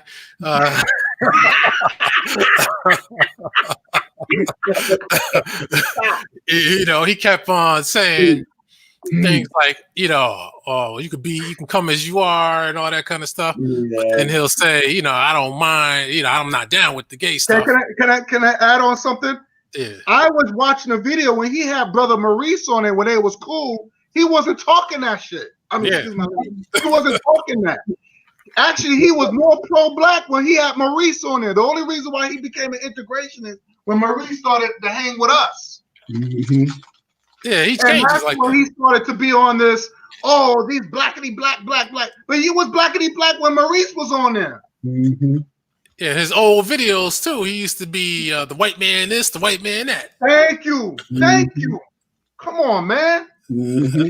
I think it's weird, but see, then when he talks this gay stuff, it's like 95% of what he says, he'll bring it up out of the blue, trying to promote it, but says he's not with it.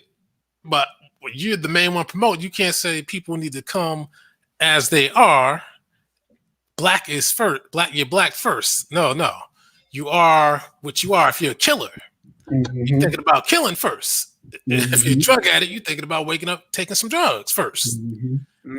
So you're gay first. That's true. You're right. And that's why what Maurice's idea, I like that. You got to have structure. You just can't go around doing or saying whatever. Come as you are. If you're a killer, drug addict, swindler. Man, you destroyed him. Man, brother, you destroyed him on his own platform, man. I thought that was hilarious. He couldn't mess with him.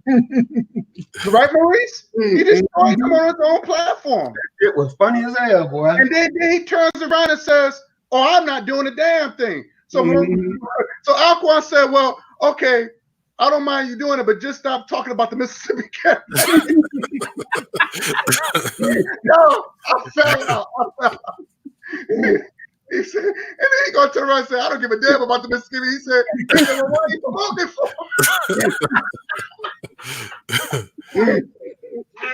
That's the key. See, you catch him in lies. Like he wastes. You got him. He wasted Omar Shabazz's time making him make that video and shit. I mean that promo video. All I ask,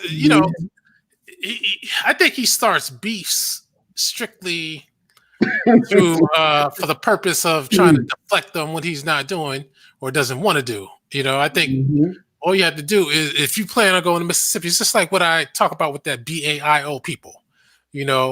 Just if you say you're going to Africa and that's the better place, just go there. What are you waiting for? Right.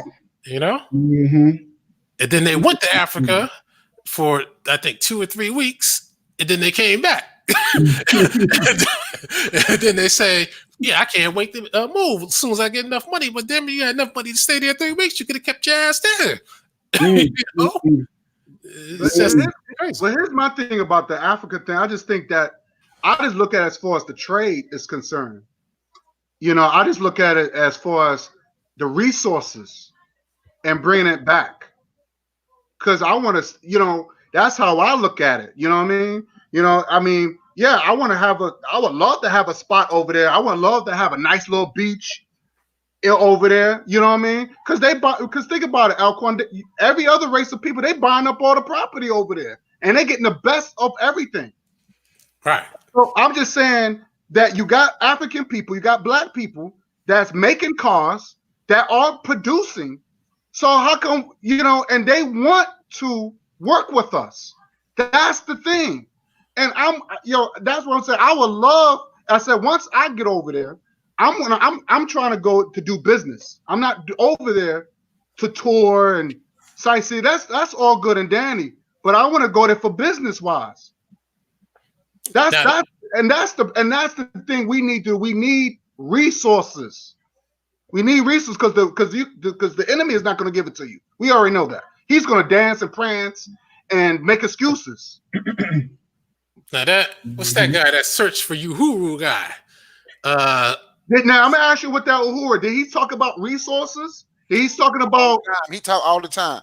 You got to watch his shows all the time. Resources, business, all the time. Yeah, I mean, did he actually doing it? That's the thing. Well, see, that's the thing. See, he went over there to Liberia now, because a lot of people talk about, well, how can you African guys don't go to Liberia if that's the direct connection? So he went there, and I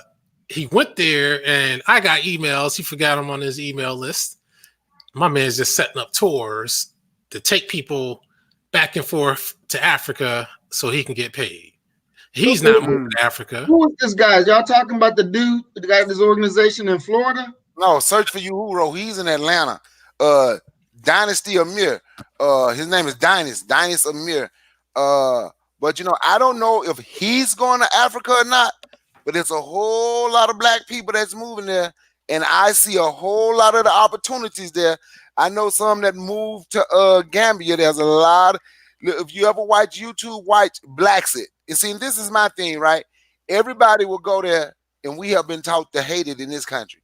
Everybody go there for reasons. Now, when you go, I heard him say the same thing that some of my African buddies tell me all the time.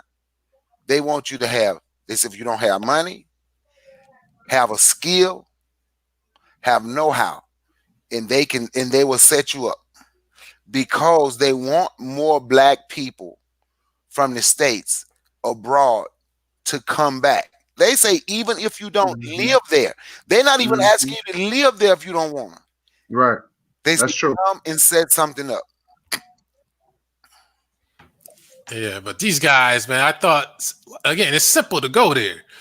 These people claim they have the resources, but then when I got the email, I see that he's just setting up tours, taking people on a trip and getting paid handsomely. Yeah, and I just say, okay, man, that's what it's all about, man. It ain't really. If they want to go to Africa, they can move. It's like if you're in this country, you want to go to a different state, you're gonna move, But when I saw the video of him at Liberia and I saw those dirty beaches and shacks, I said, and it's usually war torn. This guy ain't trying to move to no damn Liberia, no place in Africa. It's if you really want to make a connection for real, this is just how I see it, and this is how I've been able to make my connection. Deal with some people from there. Mm-hmm. Like man, they got beautiful places there. They got really beautiful places. I've spoken with Maurice about this when we talk about the trucking. Matter of fact, I think I said to the guy, I have opportunities now. That's why I'm getting my experience. And I know when I go, I'm going to have to be there for a while. But they do have opportunities where they are helping people set their, and I'm telling you, they're paying double But they're paying double for us to come there and do the same thing there that we're doing here. That's true. They're paying you double, and they're paying you in American dollars. They're paying you double. Now, where is this at? Cameroon, Nigeria, Zimbabwe, South Africa. I don't know. Nigeria's a pretty dangerous country these days. You know what, bruh? We in the United States. Exactly. I don't worry. This is the thing. I don't worry about that because I try not to be around that. And if anything come to me, I'm as prepared as I can be. I have guns with bullets, and I can't whoop everybody, but I think guns with bullets can make some of them back off. Mm-hmm. All right. Maurice, you want to say anything, my brother? Yes, sir. I placed 2 videos in the private chat. Oh, okay. Yeah, I see that. I want to ask you about. Okay, which? Give me 1 second. Okay. All right, the first one you want. Okay, let me play this one. My thing is not.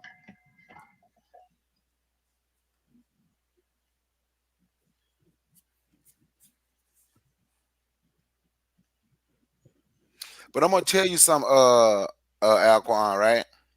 And this is from my some of my. When you say it's a dangerous country, this is from my Nigerian buddies, right? You know, and these are not because you know you got African coons just like you got coons from here, right? So I don't deal with the African coons. But you know what? A lot of them is literally waiting on though, for real. What's that? People here I can introduce. They say Nigeria would not get rid of the corruption until more black people from the United States come. Nah, it ain't wait for us, man. They gotta be doing that on their own, man. I promise you, if you, know, I dated a Nigerian woman for 5 years. She said she was married to a general in Nigeria, and I used to have to educate her on Africa. And I used to talk about the white man all the time, and she told me, if you don't like it here, why don't you go back to Africa? You will meet those kind, but I ain't talking about them kind. You will meet those kind. Don't get it twisted. You will. Come on, have you met black people that just love white people to death? Yeah, you got a lot of some sellouts in black in Africa too.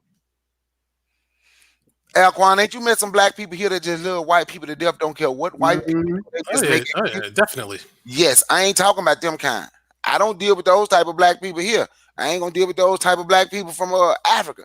I'm talking about black people from Africa who here doing business with black people from the States. I'm talking about doing real business with black people from the States. Okay. That's what I'm talking about. I'm not talking about that'll be just like me talking about I'm hanging with a coon here, a Sambo here, who love white people to death. I don't deal with those people, man. Just excuse everything they do. And I ain't saying you got to hate nobody, but I'm just saying excuse everything they do and everything is our fault. You understand? Because you know, if we all met some like that, ain't nothing their fault. Everything is our fault. Okay. What's the name of the title? I just want to make sure the title, Maurice. The first one should be well, both of them are boxing clips. Okay, I got the boxing clip. That's that's something highlights Christina Hammer. Yes. Okay, I'll play that. Okay. Just give me 1 second. All right, give me 1 second. How long is this? YouTube no longer turn content. Just give me 1 second. Okay.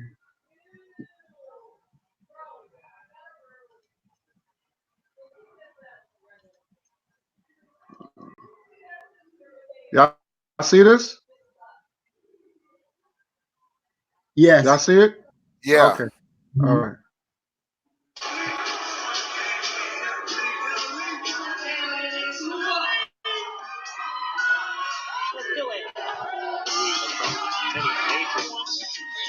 Incredibly strict from her farm. Shields step up. In this round, oh, great defense. Look at that by Shields. Defense. You see the difference in style. The two schools hammer straight up. Hammer finds her fight. Overhand right go. Won this round, but Arrow going backward there. The burning intensity about you, not only throwing many more, but landing many more. And burning. Osprey's drops to the left hand after the flip. Part where he's waiting. The rest of this is not a tail retreat here. Shields on top of with the right hand. Another combination. Six unanswered punches. That's just not so. That's what you back it up. Go ahead, hit me this. That's probably what happened. The push the shield.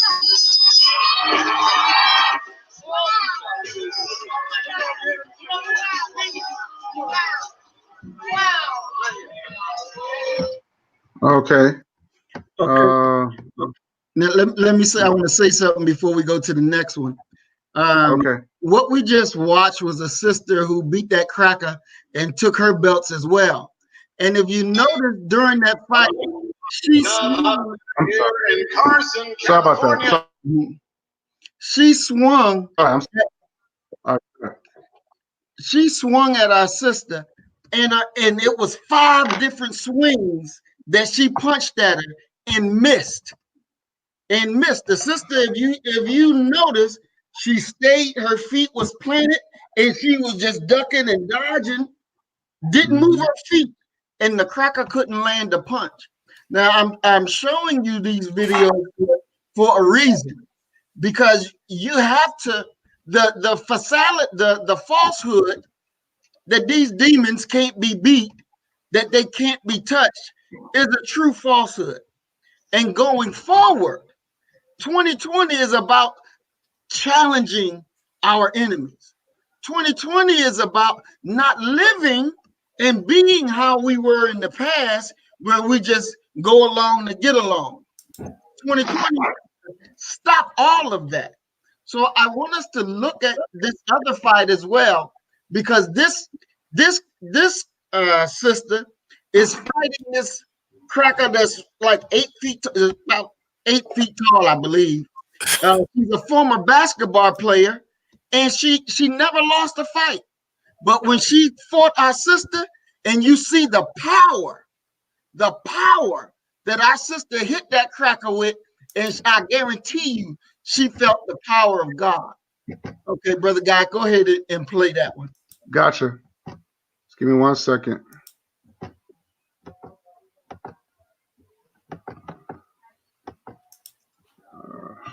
Just give me 1 second. Give me 1 second. Okay.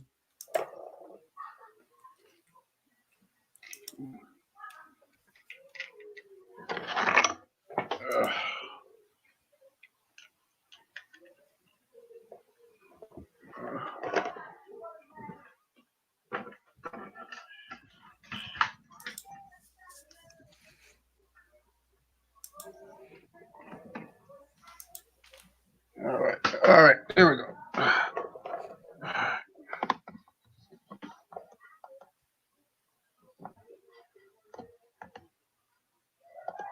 right, let's just go back.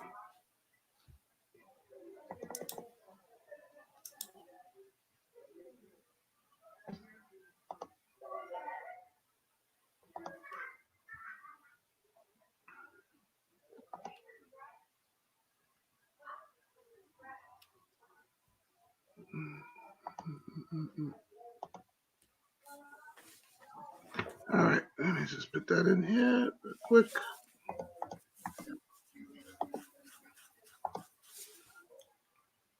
Maybe this is not it. The link is too long. Let me see something.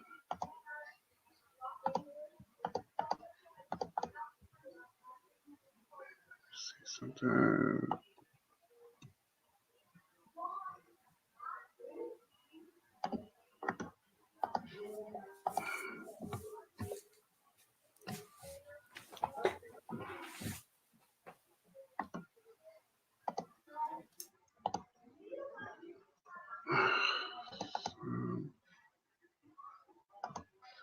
Maurice, you sure this is the correct link? The last one you gave me, because it's kind of long. It's like, I think it's 4 minutes, but you can fast forward till they get to the actual fight part. Right, but I'm saying the link is the link that you gave me is kind of long. I don't think this is the correct link, because I'm copying and pasting it. Okay, let me go back and check. Oh, no, you know what? I got it. You got No, it? I got it. Yeah. Okay. Let me All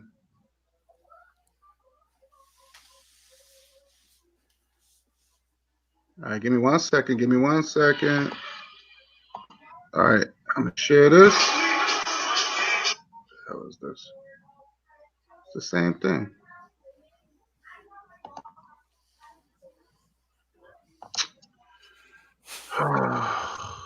What's going on with this thing? This thing keep jumping. So, Alquan, are you ADOS or FBA? I don't deal with either one, but I am probably I deal with that issue, but not one of those groups because I know Tariq Nasheed is all around phony. Oh, the groups. Oh, the group only? No, definitely not Tariq Nasheed. I would lean more towards the Tone and Yvette, but I made a video that went in on them to, explain what their real motives are. In my opinion, for people who think I can't spot out agents, Okay, I was just wondering, because we talk about that too. We think they're getting. We already said we think they're getting paid. Tone and Yvette. Oh we know Tariq getting paid. Shit, he black people always donating to him. Okay, here we go.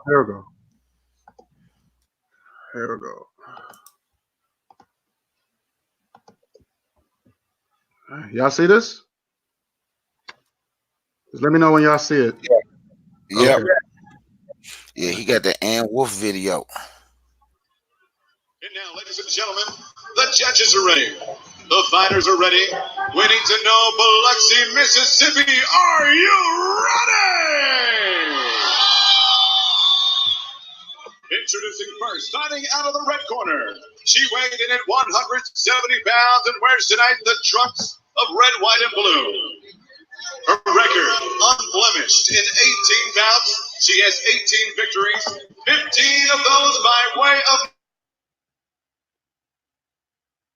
Ladies and gentlemen, from current IBA heavyweight champion of the world, here is Vonda, the All-American Girl War! American Girl. Danger reported across the ring, fighting out of the blue corner, weighed in at 173 pounds even. Her trunks tonight, black and gray. As a professional, another outstanding record. 16 victories, just 1 defeat, and 11 big wins by way of knockout. She is a 3-belt holder as we speak. Now you see the cracker way taller than my sister. The WIBA and ISBA Super Middle Championship. And tonight, she looks to become the first woman in the history of boxing to hold 4 titles at one time. From Austin, Texas, here is Ann Sugar! Yo, Erica's crazy. I like that one. Big Bird about to fall. But the 2 things that I said, one, when I take a safe break, take a full step back, protect yourself at all times. The other being, if I caution you about something, don't do it again. Let's shake hands now. Come out, boxing. Elbow hurt his neck there looking up at 6'6". Vonda Ward. And Elmo's wearing his elevated referee shoes tonight, too. Yeah, she told our sister, after I beat you, I'm going to go out there and sign autographs. Mm. Well, you just want to slow dance with her. Come on. Very determined. Ann Wolf and Vonda Ward. Nice Good. Ann Wolf. Get in. Like the way that she threw that first right hand. There's another one backing Vonda up. I think with Vonda, like I said, gets hit with the first real power shot. We'll see how she reacts to it. She's sticking her chin up in the air, but it's so high up in the air, it's almost at the top of this Mississippi Coast Coliseum. You got to swing one of those overhand rights way over, like trying to do that.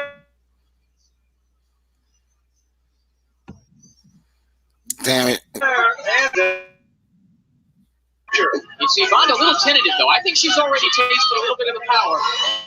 Again, a very bad habit that Rodney Phillips is sticking the chin up. Nice combination by Wolf, backing Vonda up. It is difficult to ascertain how Vonda has done in her career. I know she's 18-0, 15 knockouts, but how many people were scared of her and did not really fight her? Oh! That's a good score. Boom! Woo! She said, "Take that!" Wow, they gotta show They gotta show a replay of that. Yeah, they They are. gotta show a replay of that. I love when they do it in slow motion. Exactly. And you know that cracker was talking all that shit. Oh, let's do that again. Oh, whoa. The bird has fallen. Erica was right about that. You know, they ran her out of boxing, man. She became a trainer, and they basically they ran her out of boxing. They ain't want no woman. She had two good fighters, but one dude was a knucklehead. Don't care how good he was, he couldn't stay out of trouble. The other dude, man, she trained. It's like she just can't get a shot because she's a woman. But she's an excellent trainer. She trained men fighters now. Wow. And you know the beauty of that, because when you stop and you think about the things that we have to do going forward in 2020, you know, you're facing Goliath. You know, you're facing a giant. And even in the Bible where it says that the elders refused to go into the wilderness, refused to go into the promised land because they were afraid of the giants. Now you just saw our sister knock out a giant. She hit that girl and the girl didn't know where it came from. I mean, even if you go back and look at it, you see the judges trying to hold her neck up. She was done. That was a So what I'm showing and trying to make clear so that you will understand is that we are going to fight in 2020. Ain't no ifs, ands, and buts about it. We're going to fight in 2020. And you can't have this mindset that A, you can't defeat them. And at B, that, you know, I've done all of this and I've been there and I've done that. That's why we went over the song. We played the song on the first when we were on my channel, and it was called Mercy. And in this song, the brother, and I'm going to just go over it real quickly, but he was saying, and this song is very applicable. He's from the UK, but it's very applicable to us right here in America. So the same shit that they did over there is the same shit that goes on over here. So he says that I followed your name into the wild, sold you my shame, and I ran a mile. I sing your lullabies, your melodies like a symphony. We burn the same inside a fire. I just want a little mercy. I could use a little mercy. I played the game. I reconciled. I wear the blame like a suit and tie. I sing your lullabies and your melodies like a symphony. We all fall the same when we walk the wire. I just need a little mercy. I just need a little mercy.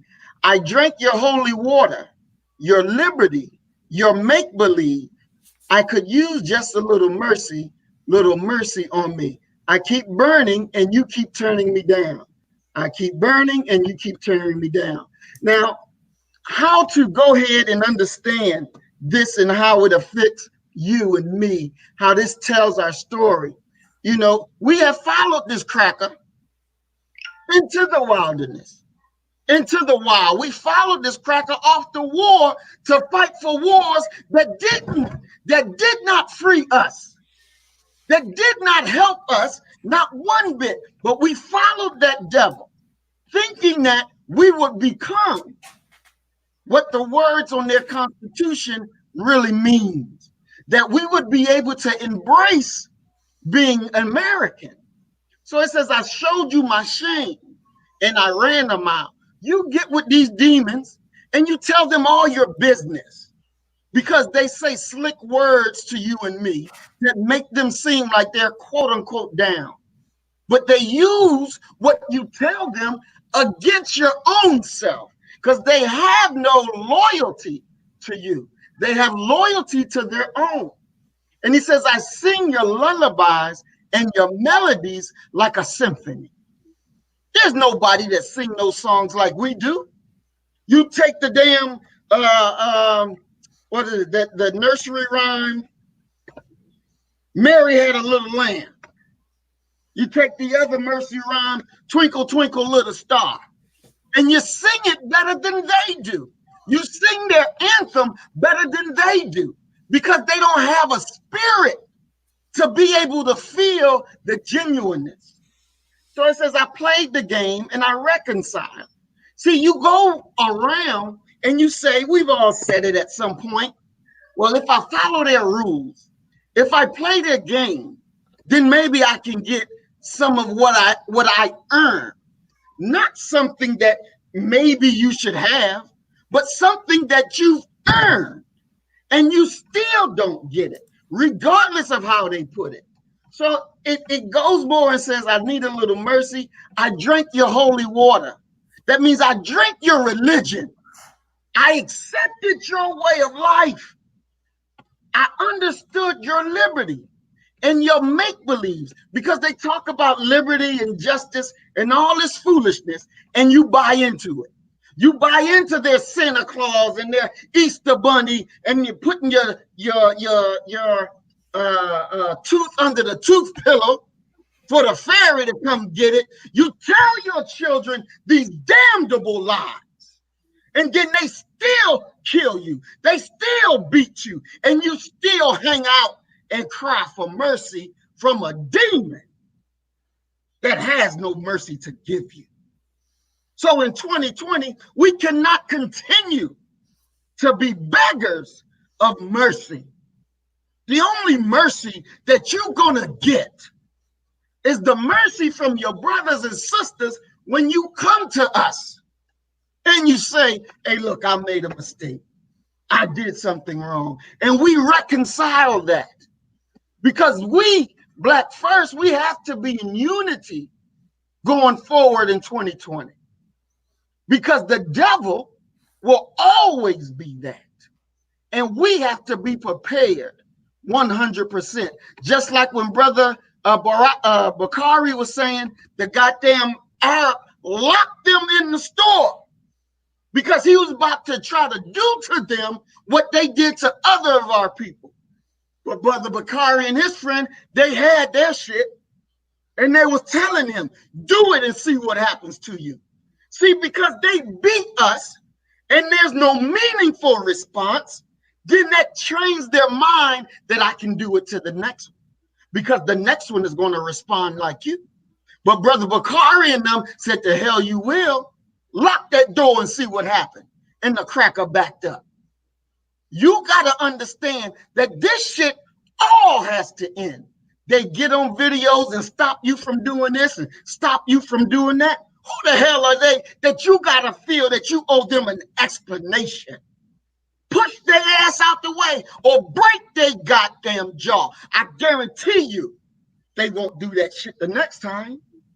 They won't do it the next time. And that's why, because they were given a limited time to rule. That's why they screwed up the calendars.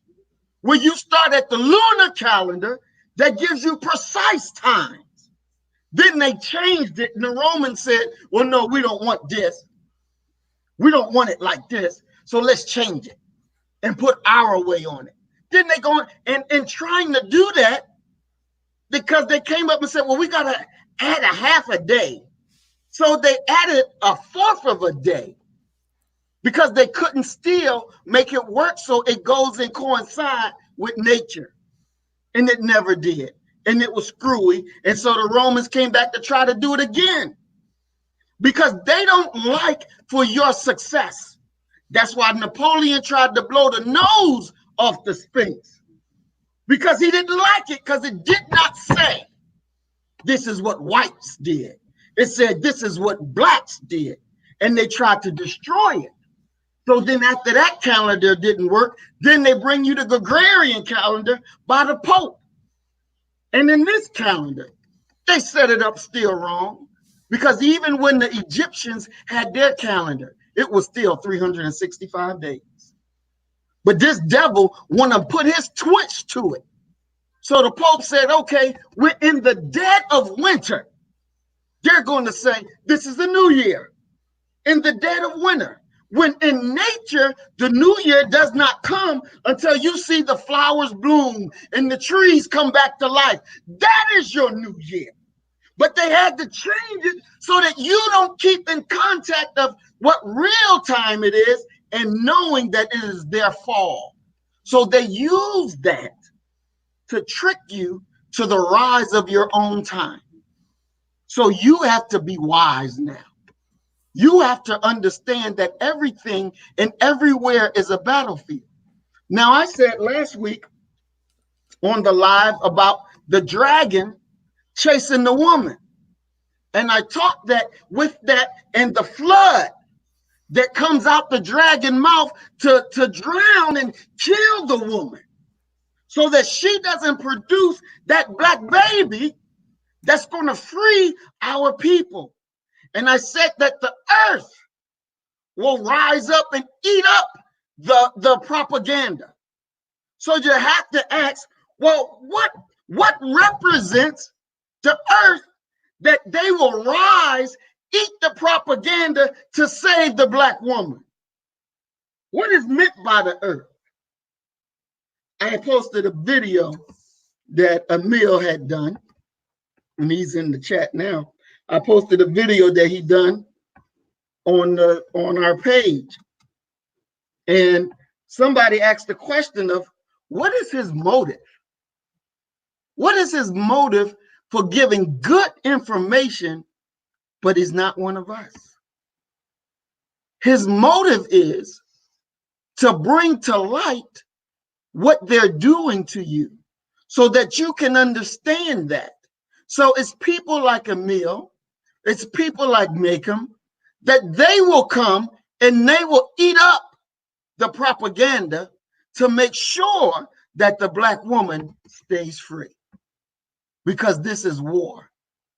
This is war. We do have people that are awakened to who we are and their duty to us, which is their own duty to themselves. And we have to be aware of what's going on. So that's why I honor Brother Emil, the other brother from what, I think it's 713, Brother Nias 713. I honor them, I honor them because I respect their commitment to showing who the enemy is.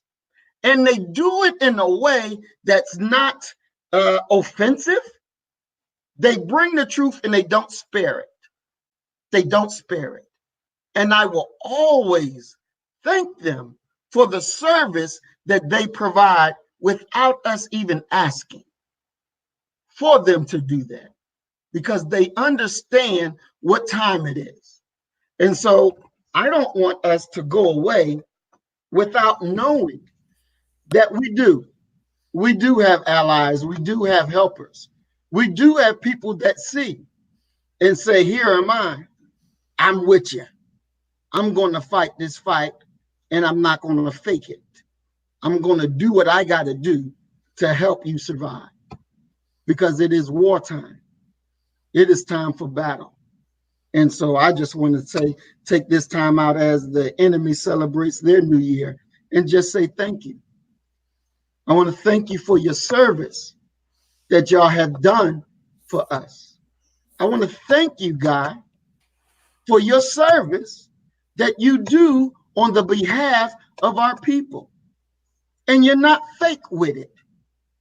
You're not fake with it. We feel your sincerity and the love. Same for you, Brother Bakari. We thank you for your service, because what we do, it ain't easy. And we thank you too, Alquan, for the job that you done. And when you was on the live the other day, you know, and I said it again, I thank you for bringing to light those tricksters, those ones that are out there that's leading our people to astray.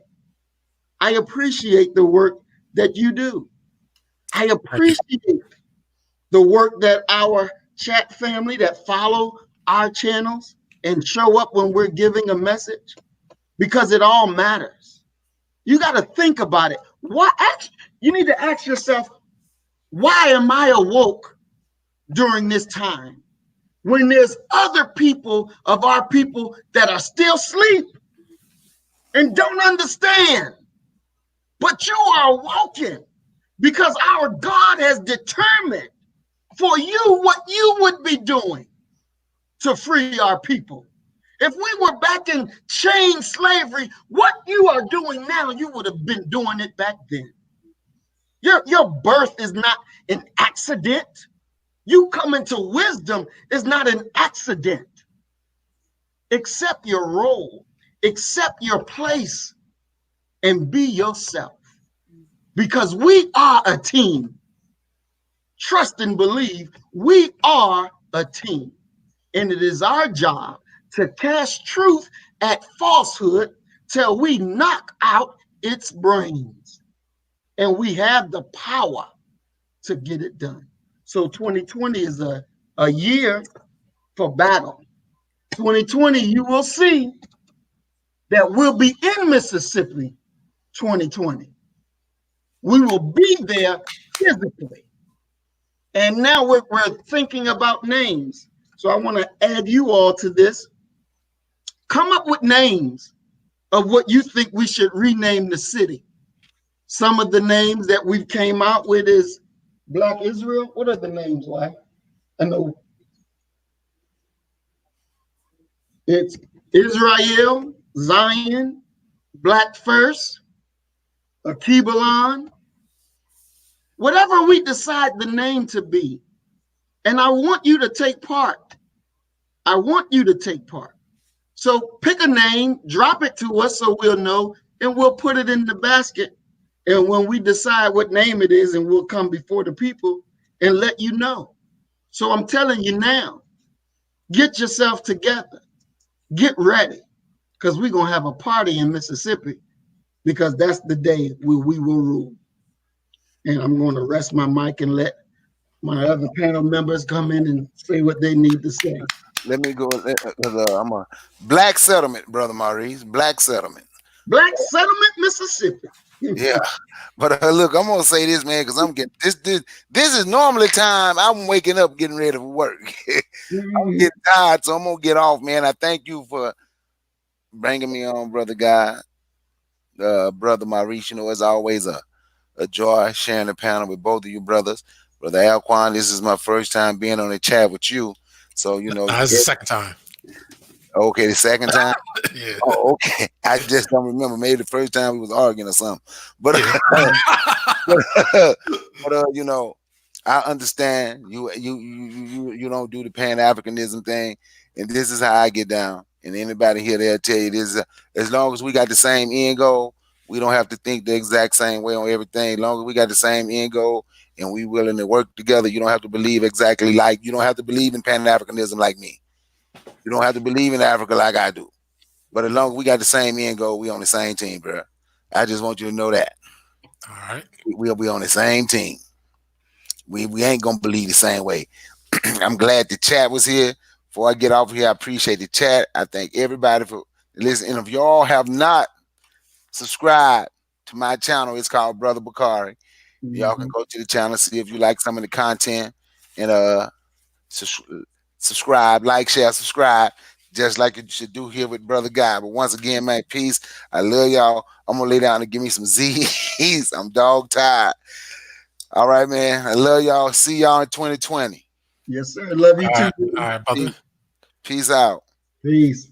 Yeah, I'm about to. Hey, Alquan, before we go, got your information or whatever, how to contact you? Yeah, Alquan Speaks at Gmail. All right, then. Alquan Speaks at Gmail. All right. Yeah. All right, thank you. Yeah, myself, I'm about to be out too. And let me just say, over the course, I don't know how long the hell it's been when we first started, but you know, there was a shift from me. From, you know, I had the meatball. He came around and he was you know, I used to think the man was for real, and then after a while I said, this man has too many contradictions. And then you guys were with him, and I was like, what kind of guys did he used to be following? That type of guy, you know? And then I realized, okay, you guys really, you know, realized you know, that the man was full of it. So I can appreciate that. That's why I figured, let me stick with these guys, because these guys are with it, you know. While the other guy is full of contradictions. And even in my latest video, I said something to the effect that if somebody comes up with an idea and you've made it more than clear that you're not doing anything with it, and you really care about your people, you let the man who wants to do it go with it. You know, it should be easy. Somebody claims that they don't want the glory. If you don't want the glory, why do you keep saying it was my idea? You know? Exactly. Just that's how it works. I gave an example of Bill Gates stealing the Windows from Apple, from Steve Jobs. You know, he ran with it, but then later on he did come back and saved Apple, because Apple would have been, they were going under until he bought a lot of it. He bought Apple up, a lot of it. And you see how they are now. So if the goal is the people, then the goal shouldn't be, let me try to stifle everything else so I can get the glory. You just go, let somebody run with it, do this, and everybody doesn't have to do the same thing anyway. You know, but for those who have the initiative, so to speak, to do it, let them do it. If you are not doing nothing, you don't have time to do it, don't hate. Just let somebody else do it. I'm sure Maurice Muhammad would say, okay, well, this came from Meatball, you know?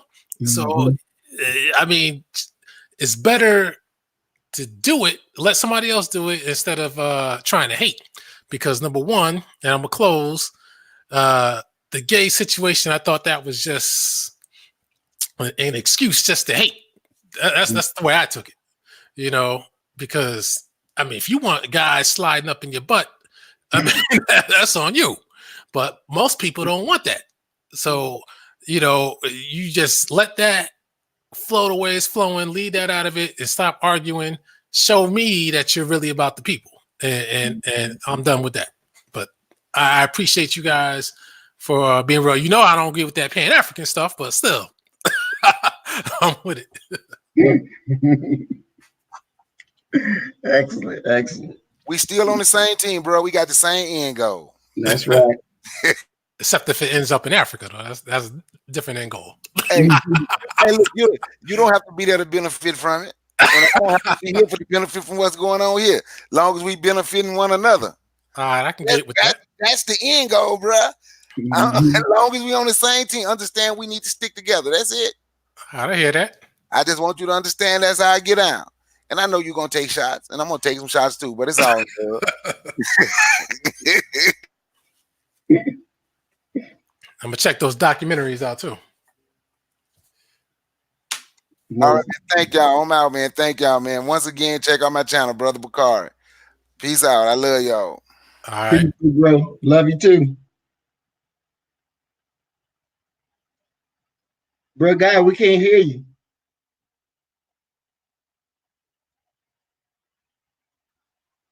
Oh man, I was off this time.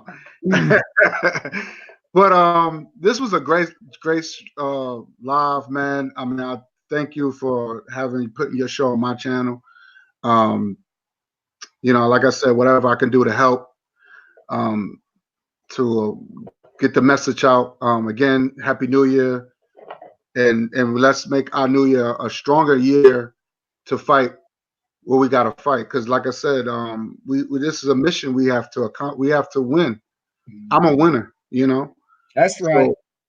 So you know, I'm just here to see another year, man. It's a blessing, and that's what we got to understand. Because we got to be here for our children. We got to be here for our family, and we got to protect them. You know.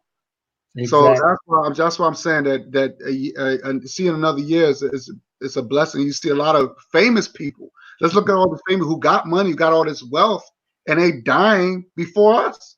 We don't have it like that.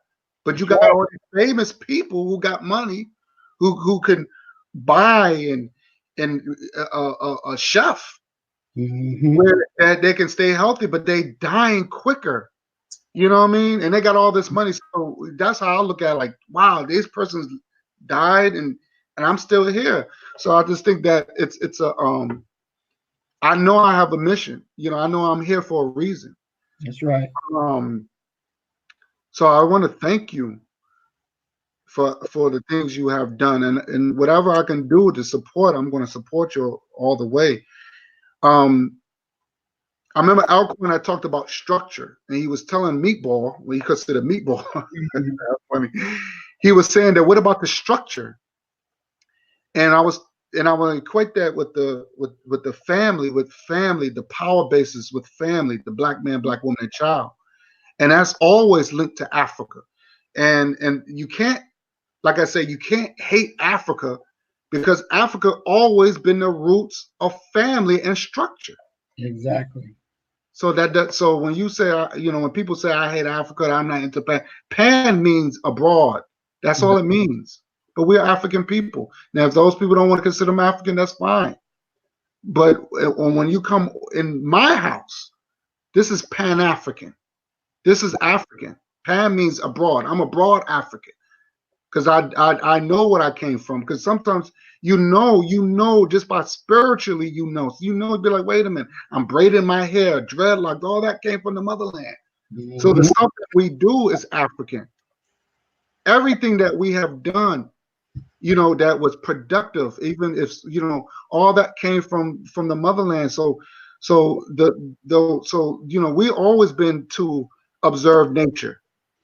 We always observe nature. That's the reason why we're against homosexuality. We're against interracial, because all these things are unnatural.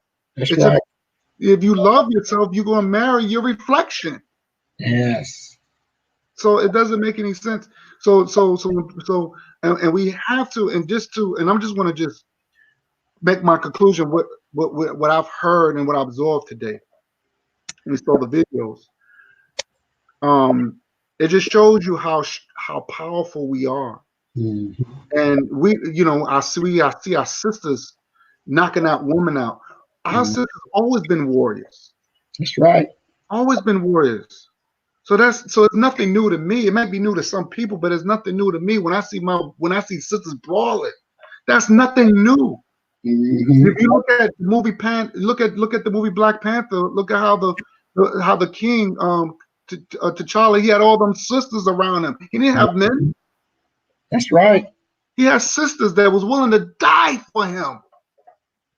That's right. And they were beautiful. Come on, Brother Muhammad. Ain't those women beautiful? Yes. And they wasn't men. They didn't act like no dude. They was still had their femininity and still carried themselves like women. But they were fighters, man. And to me, that's sexy. Exactly. That's attractive. Exactly. The woman's all about her nails and her fake hair and all this other stuff. Real brothers are not into that stuff. We're simple people, man. Exactly. So we have to protect our children. We just can't settle. I'm tired of the selling out. And what we saw in the video that Brother Bakari had sent me the link to, what we saw right there, it goes on today. Ain't nothing changed. There's nothing changed. So, like you have said, Brother Maurice, what went on in slavery was going on today. You have some willing to fight and some willing to sell out. Look what Nipsey Hussle, how he got killed from doing things right. Exactly. He got killed from doing things. You know what? And I'd rather die doing things right. That's right. Than doing things, because I'm not a cutthroat. I don't go out there and hurt people. I was never a bully. And when I did try to do the bully thing when I was younger, I got my ass beat. I got my ass whipped because I thought the dude was a punk. Right. And they found out the dude was way older than me. That's the reason why I lost the fight.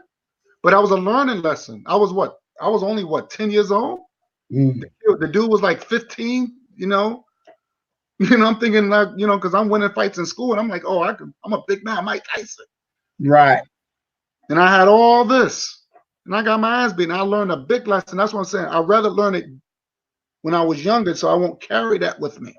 Exactly. And you got a lot of dudes that carry that macho, that carry that bullyingism, and then they get embarrassed when they get an older age, and that don't look good when you get your ass beat. And there's a reason why you look at fighters and how they say, oh, let's look at the Mike Tyson fights, right? How all these fighters say, oh, I could beat Mike Tyson. Oh, he's a punk, and this, da-da-da. And they get knocked out the first round. And it's like, what happened? Didn't you say you was going to knock him out? And then they don't have no words. They was like, well, yeah, he's just a better fighter. But you didn't say that earlier.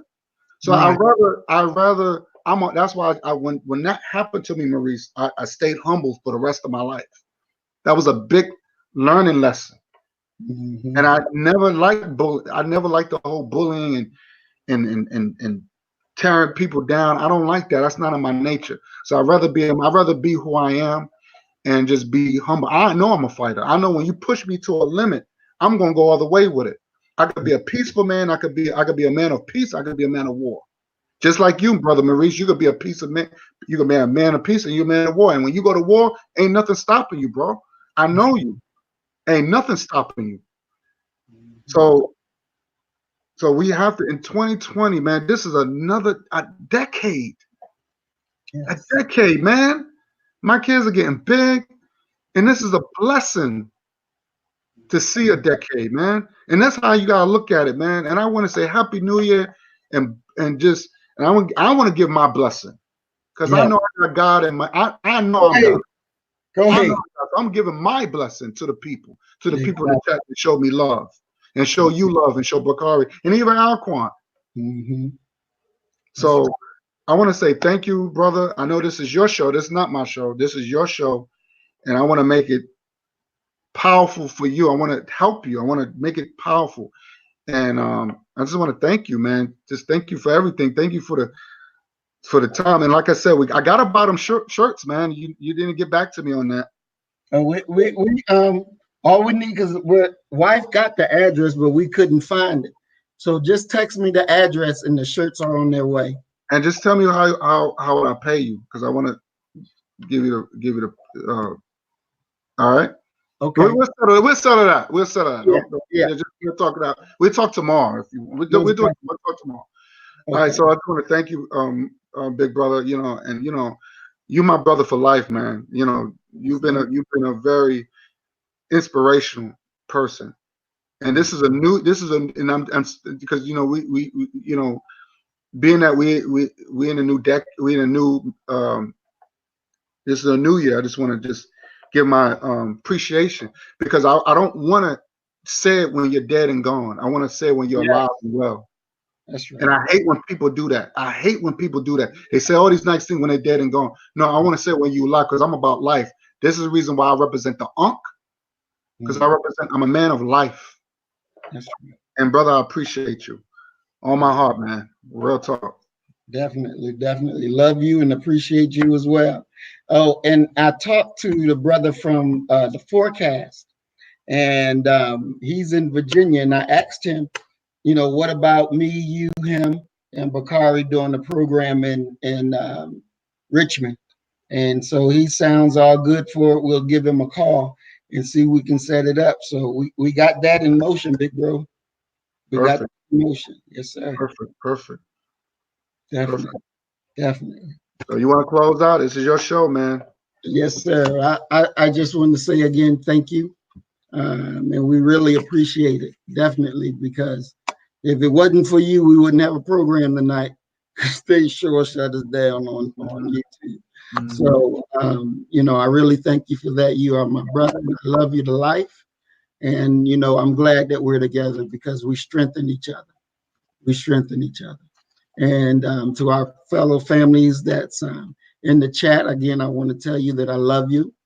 You know, go ahead and subscribe to Brother Guy's channel. Subscribe to Brother Bakari. Subscribe to even Alquan, because as I said, he does do good on bringing the light. And he keep hanging with us. He'll be Pan-African. Yeah, eventually. Eventually. Yeah. And so we'll go ahead and we'll close out with our saying, you know, you kill the nigga in you, and I'm gonna kill the nigga in me, and our God will reign supreme. We are black first, today, tomorrow, and forever. Love you, family. Assalamu alaikum. Shalom. Peace. All right. Peace. Happy New Year again. Yes, sir. Peace. Peace.